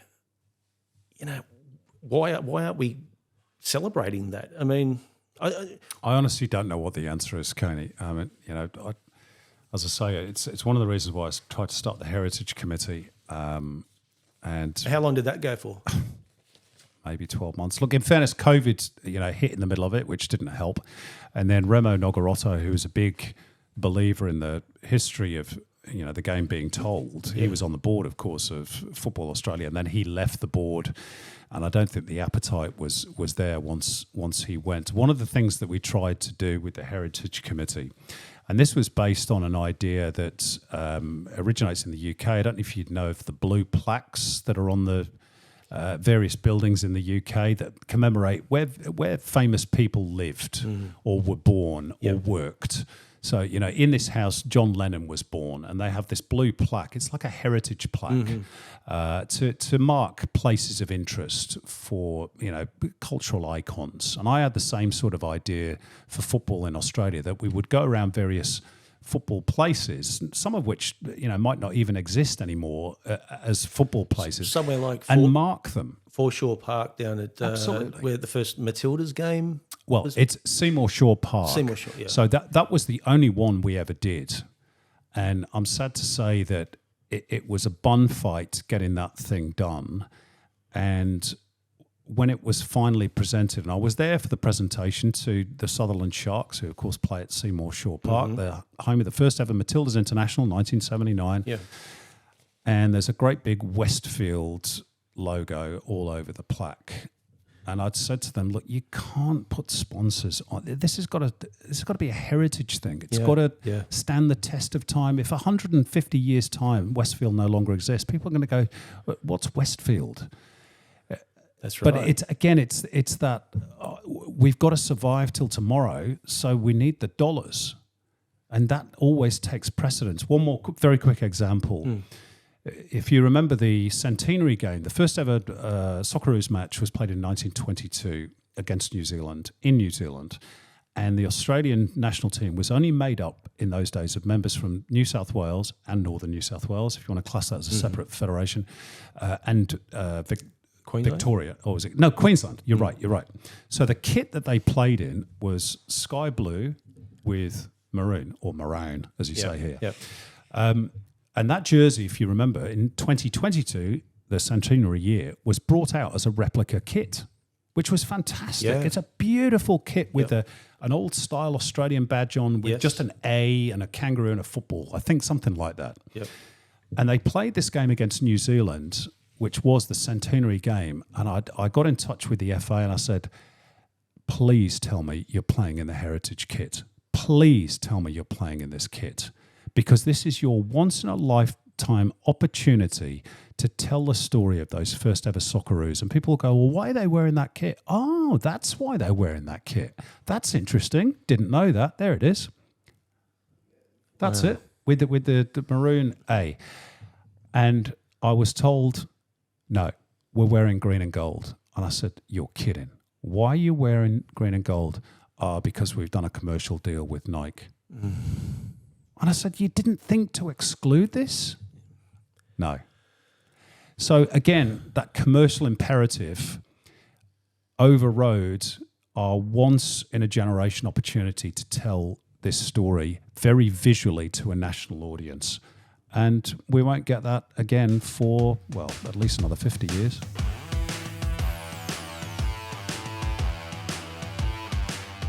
This isn't just a gym, it's where limits get broken. A place where community comes together, sweat turns into strength, and every drop is progress. No excuses, no egos, just results. Join Fitstop Newcastle today, a start to a better you.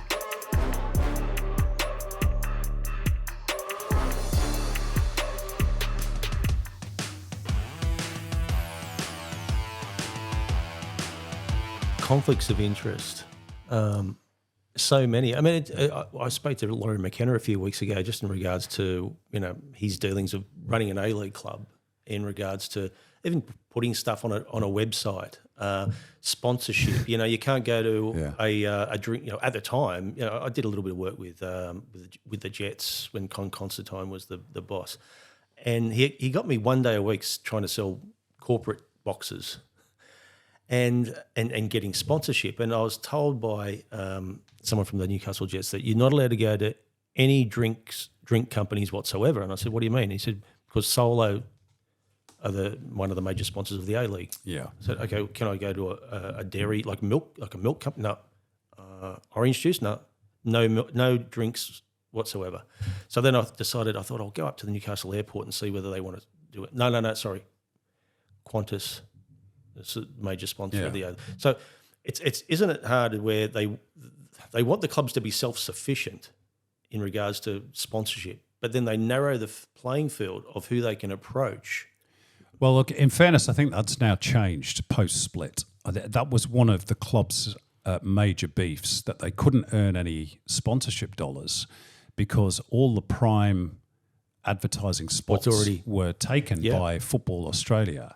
The other issue I think they had was that Football Australia, of course, owned all the IP, the intellectual property for the badges, the jerseys, the colours, everything. So, if, for example, the Newcastle Jets are selling a home jersey to one of their supporters for, let's say, $60, the vast majority of that money was going back to the FA because they own the intellectual property. So this was, one of the major bugbears and what led to the governance war and ultimately the split between Football Australia and the APL. Now, you can argue whether that's been a success or not, but that's, that was at its crux, that they couldn't make any money. They were bleeding cash week in, week out, and they had no way of making it back.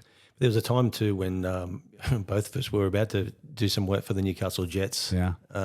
Again, this is when you were in the middle of not having a job. Laurie McKinna came to us and asked you to come on board, and you then subsequently asked me. Yeah. We didn't even last a day, did we? We're walking out the door. It was almost like they only had a certain amount of money to give us, and they wanted us to do promotions and all that sort of stuff. And we were thinking, we're going to have a podcast, we're going to do this, we're going to do that. Yeah. And then as the day wore on, it sort of become quite obvious that we're going to be hamstrung here. And it was going to be a 7-day-a-week job. I think the idea was for us to sort of do it part-time between us, a couple of days, me a couple of days, you a couple of days. But that's never going to be the way of things in football in Australia. And you could tell that was going to be a 7-day-a-week job. I would have had to have moved up to Newcastle, which I would have done at the time. But so if you would have, not for the money that was being offered. If you would have moved up to Newcastle, we wouldn't be sitting here having this conversation. You wouldn't be going back. We'd be sat in Newcastle somewhere having a beer probably, but... yeah, and talking of that commercial problem, if you remember on that the day that we were there, we were looking at the website, and we were looking at the homepage, which had this huge block at the top of the page that just had the colour blue, which is replicate of every other A-League club. And we said, can we not put some heritage, picture of Joel Griffiths with a championship trophy or Gary Van Egmond or something? I know you can't do that because that's reserved for official FA advertisers. These were in the days before the split, I think, or after. Anyway, I can't remember. But we couldn't use that space. So it was just, and I said, well, why is it blank then? Oh, because there's no sponsor there at the moment. He just like... You actually wanted to get the photographer to get the A-League ring that they won when they won the grand final and put on top of a crossbar and take a picture. Yeah. It was simple but effective. Yeah. But even there was a I remember Ray Clements died the day before, and Phil Dando, who used to play for Newcastle KB United, former goalkeeper, used to play at Liverpool in reserves, and he used to train with Ray Clements. And he mentioned something on social media. So I sent him a message. I said, mate, I'd love to do a story on your dealings with Ray Clements. And he went, oh, great. I called him up. Oh, yeah, this is the reason why I could never make the top grade, because Ray was so great, professional, blah, blah, blah, blah. So I came back, wrote this story. And the person that was in charge of the website said, well, what's this got to do with the Newcastle Jets? And I said, well, Phil used to play for KB United, which is a former incarnation of the club. But it's almost like, getting back to what we were talking about with other websites, it's almost like they don't want to recognise their former, they don't want to look at KB United. They don't want, the Newcastle Breakers, and it was almost like, but it's still your history, and just little things I think like that. particularly in a city like Newcastle, where there has been several iterations of the professional or semi-professional club, you can almost draw a lineage between, all right, they're not necessarily exactly the same club, but that's been Newcastle's representative in the national leagues throughout. So there should be a recognition of that history. And I think, to be fair, I think Laurie tried to do a bit of that whilst he was there.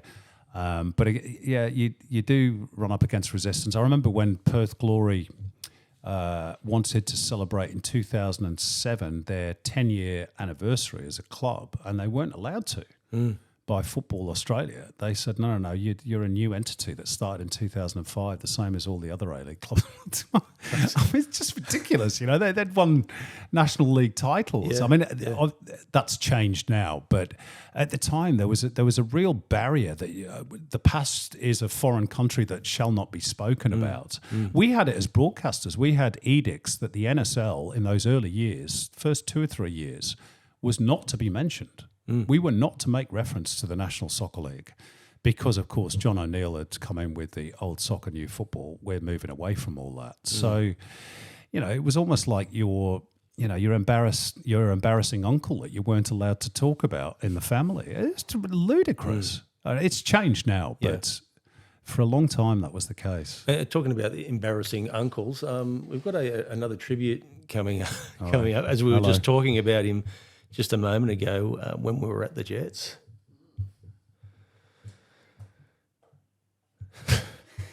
Hi Simon, it's Big Laurie. I'm in Bonnie, Scotland at the moment. You'll be heading over to the UK in a few days, and I just want to wish you all the best. You're the best commentator in Australian football, and we're going to miss you. I'll miss you as a pal, I'll miss you in the Green and Gold Army, and I'll miss hearing your voice when the games are on. So wish you all the best for myself and Christine. I'll look forward to keeping in touch, and hopefully I'll see you in the US, Canada or Mexico the next Green and Gold Army trip. But all the best, big man. It's been great knowing you as a mate and a work colleague, and I'll look forward to catching up very, very soon. Cheers. Oh, bless him. Lovely man, Laurie. He was the first person I ever interviewed in Australia. Wow. I'm sure I've told you this story, but would it have been Parramatta Power? No, he was with Northern Spirit, and I was sent up to Rat Park, Pittwater Park, to interview Laurie, and I'd never been there before. It was before GPS, with all the maps. Anyway, Pittwater Park, found Rat Park, absolute football heartland. Found Rat Park. There was one main stand and 3 hills, and I walked in through one of the hills and looked up. I was looking around. There was nobody there apart from one guy in the stand who was on all fours bolting with a hammer seats into the main grandstand. And I sort of walked to the bottom of the stand and said, "Excuse me, mate, can you tell me where Laurie McKinna is?" And he turned round with a mouthful of nails and went, "Hey, son, you fucking phoned him."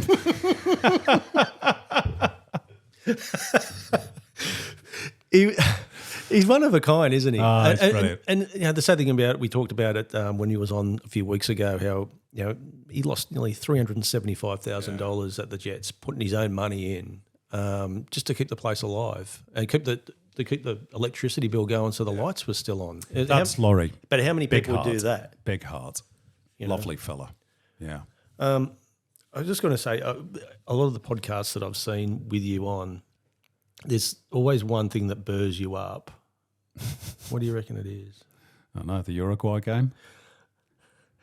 Now, I'm not going to even ask you the question, but all I'll say is this: it wasn't a great night, and you don't have to say a word, but Fozzie fucked it, didn't he?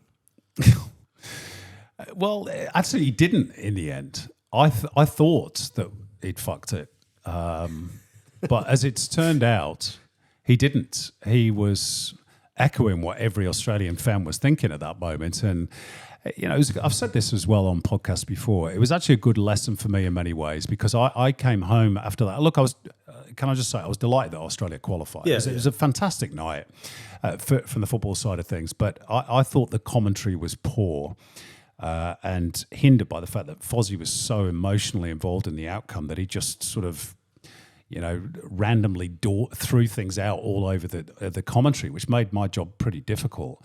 And I remember going home that night just thinking, oh my God, we're going to get absolutely smashed for that tomorrow, because it was pretty chaotic. As it's turned out, of course, nobody gave a shit because Australia won. So there's a fellow up at Nelson Bay. It was a good lesson for me. It's not about what we say. There's a bloke up at Nelson Bay that's living retirement called Noel Brady who gave you that message from the former SBS EP who was, he thought the same as me. It still burns him. Anyway, we'll move on. But staying on commentators, you were a big fan of both Brian Butler and Peter Jones, weren't you? Yes, there they are. That's Brian Butler on the left, seated. Peter Jones on the right, standing up. Brian Butler was my favourite because he had this wonderful voice. Peter Jones did as well, to be honest. He had a Welsh background, Peter Jones, who's slightly more lyrical. Brian Butler was from the West Country, so there was just that little hint of a burr on his R's. And I love listening to him. Oh, you got a clip? Certainly do. Oh, that music.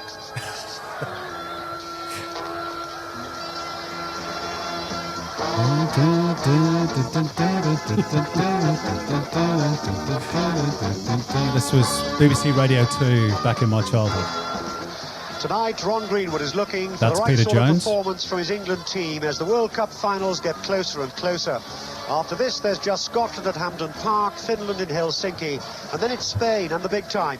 And tonight's opponents, Holland, although they haven't qualified, will be a severe test, the right sort of test for England.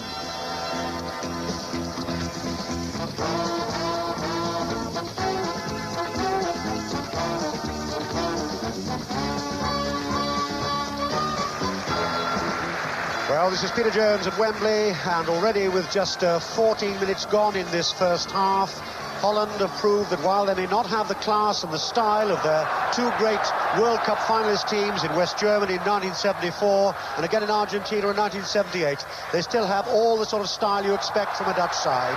And it's going to be, I think, the right sort of test that Ron Greenwood is looking for. As I say, just over 14 minutes gone, and for the first period of commentary, my colleague, Brian Butler. And in fact, there was Phil Neal coming up for a red-blooded shot. England playing from left to right. He sliced it, the ball started wide and went a little wider, but certainly a moment of some opportunity there for England. The game nicely balanced so far, a little academic perhaps, but certainly not short of skill or interest. And certainly Holland already showing they haven't come here just to give England a little pre-World Cup practice. Just about 15 minutes gone then of England's last Wembley appearance before the World Cup finals. It's England 0 and it's Holland 0, and it's England in possession midway inside their own half. Beautiful. England with their white Poetry. shirts with red... Yeah, and it takes me back to being 8 or 9 years old and with my transistor radio I was about underneath to say, the pillow. you weren't there. Listening. You weren't there, were you? No, it's a bit too young for that, but yeah, I love listening to those two, particularly Brian Butler. I was very fortunate enough to actually meet Brian towards the end of his broadcasting career. He's passed away a long time ago now, but and he was a lovely man. So. Yeah, sometimes they say never meet your heroes, but I was glad I did on that occasion. And your first job was in the media with Red Dragon FM, south of Wales. But you went for a job.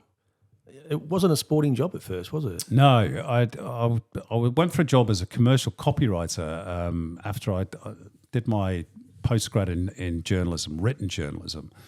I was looking for written jobs in the written press, but there weren't many about. There was a big recession on in the UK in 1991 when I graduated. So I saw this job in the graduate press, commercial copywriter, writing adverts basically. So I thought, oh well, at least that's writing. So I applied for it and quickly got a letter back saying, don't think you're suitable for this job, but there's a job here that's just come up as a sports reporter. See that you've got very brief experience, because I'd done some writing for the news in Portsmouth. Would you be interested in going for that? So I did, and yeah, everything Well, followed on from there, really. If you'd have got the job in the other job, things might have changed. Well, yeah. Might have been writing adverts the rest of my life. You got thrown into the deep end too when you got to the BBC, didn't you? In regards to commentary, that would have been pretty daunting. Yeah, well, I went there in 1993. I'd done nearly 2 years at Red Dragon, and I was itching to, get involved on a higher profile sporting station, really. Red Dragon was a music station. It was a great place to work, but it was more focused on music. They had a 3-hour sport show on a Saturday afternoon, but the rest of the week was just bulletins, really. So I wanted to go and work on a speech-based radio station, which was BBC Radio Lancashire, based in Blackburn.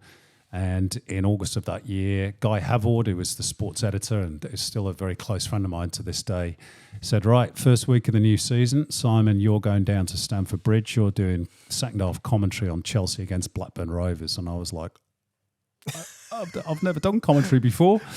But he said, well, let's see if you can do it, shall we? So I did, and I'm still doing it. Well, we couldn't dig up the commentary, but this is actually the game. No, I really would have been impressed if you had dug up the commentary. Mate, so this is the game. I remember Mike Newell scored, I think, for Blackburn. Let's see if I'm right. Almost getting the first goal of the campaign. Karim just managing to keep Newell out. Dimitri Karim.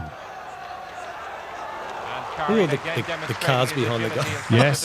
Yes. Still the open end. It used to be a motorcycle track. Speedway, yeah, I think. Now they stretch Blackburn. This is Spencer. May's the first defender to him. David May. Where's the support from the Chelsea players? It's Dennis Wise and it's Gavin Peacock. What a start Bobby to your league Mims in career. goal. The shed love that. Do you Chelsea remember lead. this game vividly? 48 minutes gone. No. I think I remember Mike Newell scoring for Blackburn, Good but running again, from Spencer. let's just see if I'm right. This is the I don't remember this goal. view Bobby Mims had of it. Dennis Wise with the outside of the right, delicate. So, you hear the treatment he gets from the home supporters. Ripley was allowed to run. No, it wasn't right. Stuart Ripley. He might have got the winner. Legs of Dimitri Karin. I think it was maybe it was 2-1 to Blackburn. I think it was. There we go. Trouble here. Blackburn finishing the game strongly. It's a tap in for Mike Newell, and it could be a late winner. So you do remember it. There you go. Here it is again. Memory's not too bad.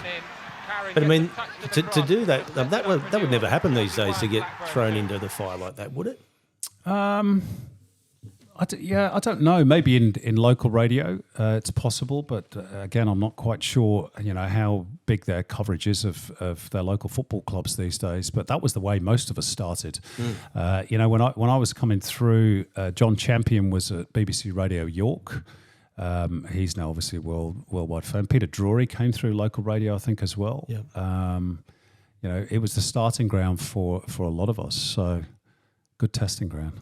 Ange Postecoglou, you've always had some good chats with him, good interviews, good bloke. But just on it, your thoughts on he always has a fan squad, doesn't he? A cheer squad. Wherever he goes, there's all of a sudden the influx of Tottenham Hotspur supporters. Do you feel that sometimes not fair weather supporters, but it's almost like once you've got a team, you stick with it.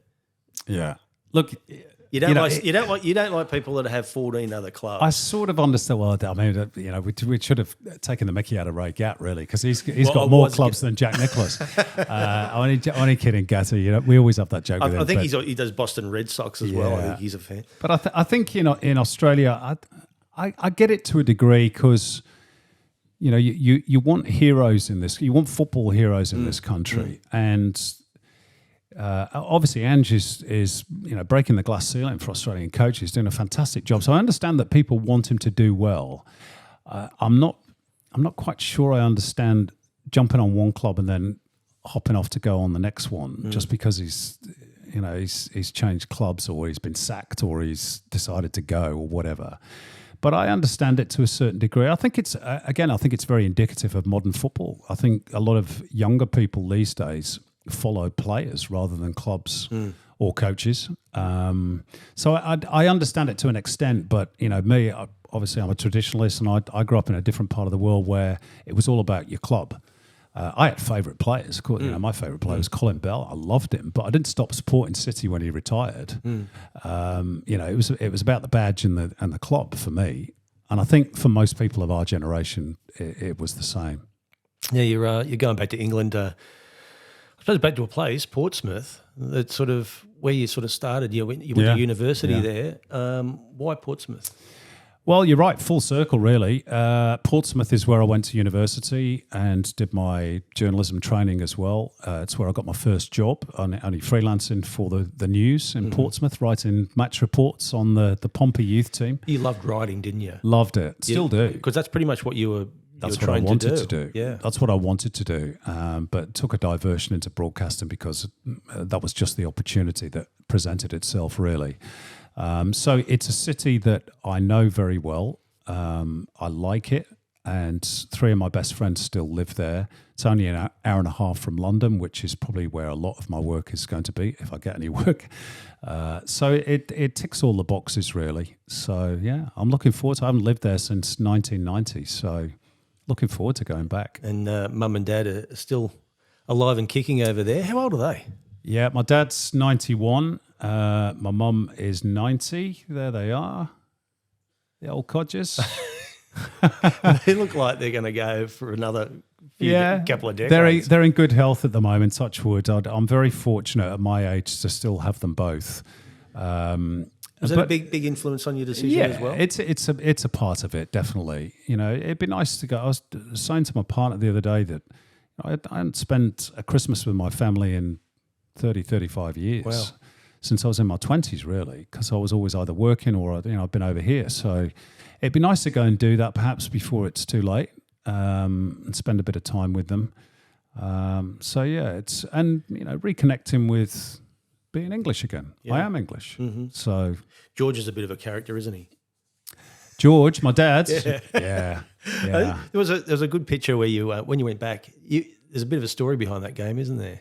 Yeah, well, we went to this. This was the start of last season against Ipswich Town. Lovely little touch there that I've left a bit of tomato sauce on my beard as well from the pie that I had. Well, we didn't see it until you pointed it out, but we'll...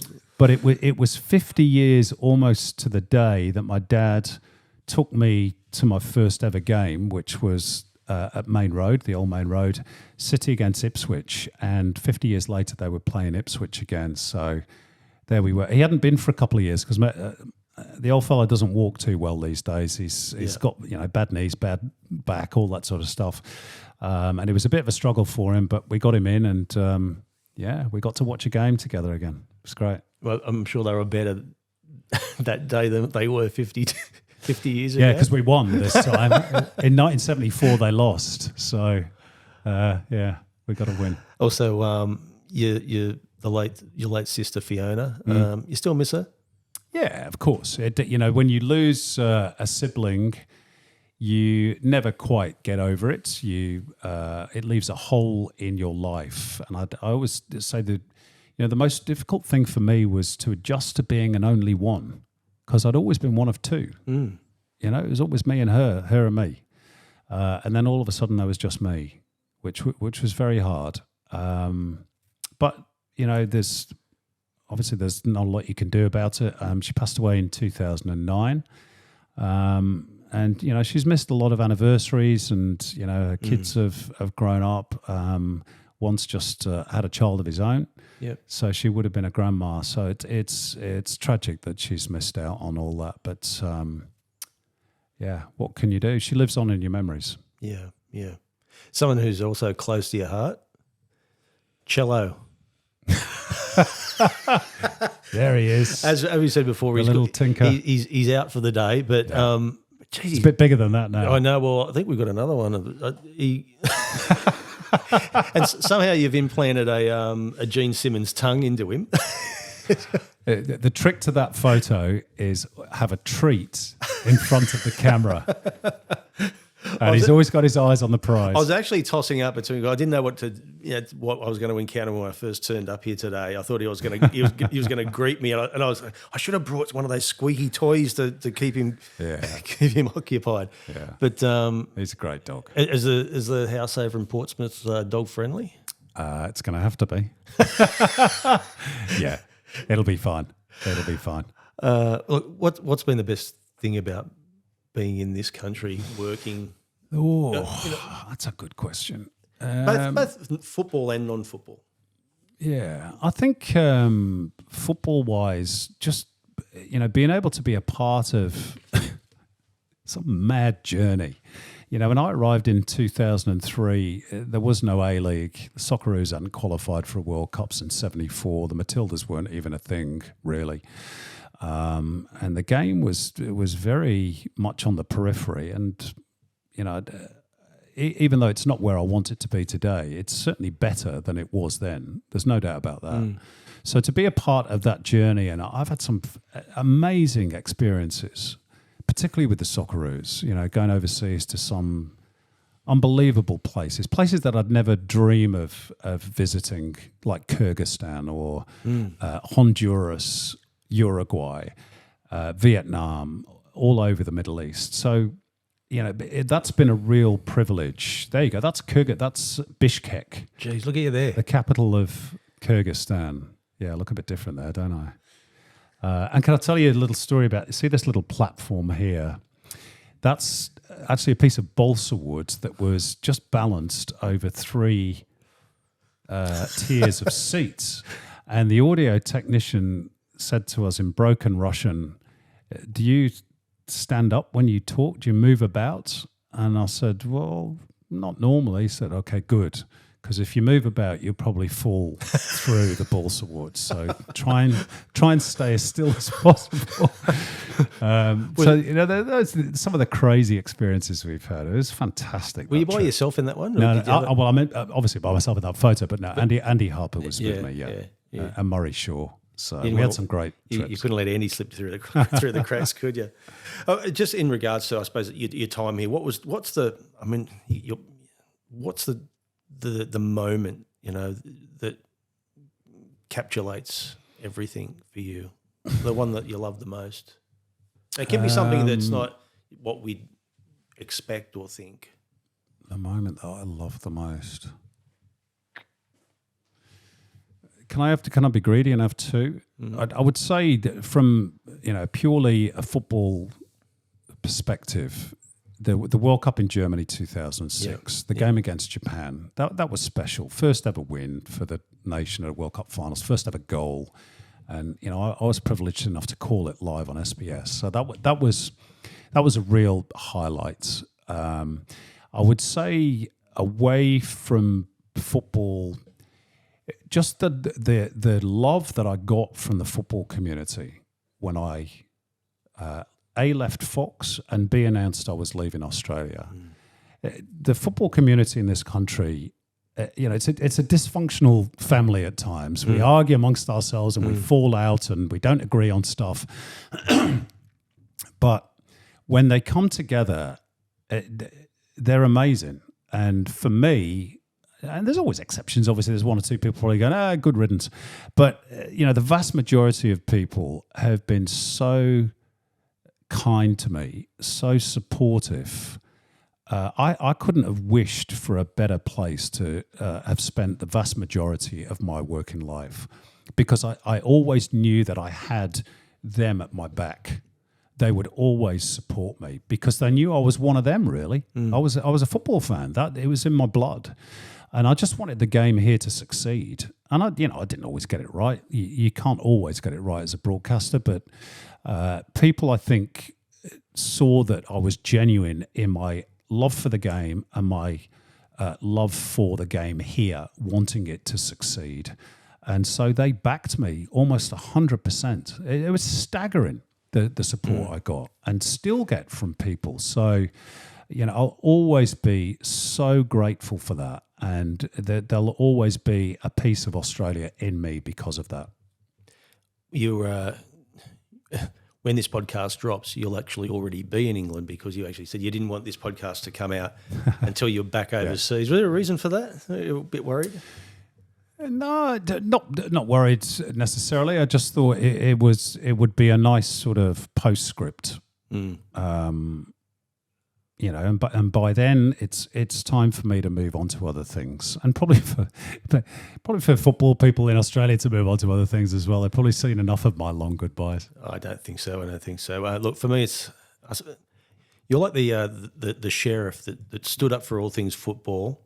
Thanks. And at the moment, you're at the saloon for one last drink before you're right off. Before I'm slung out. You run off into the sunset, never to return. But look, I'd just like to say, as a mate, as a brother, I love you, and Thanks, mate. Thank you for everything that you've done on behalf of the Australian football community as well.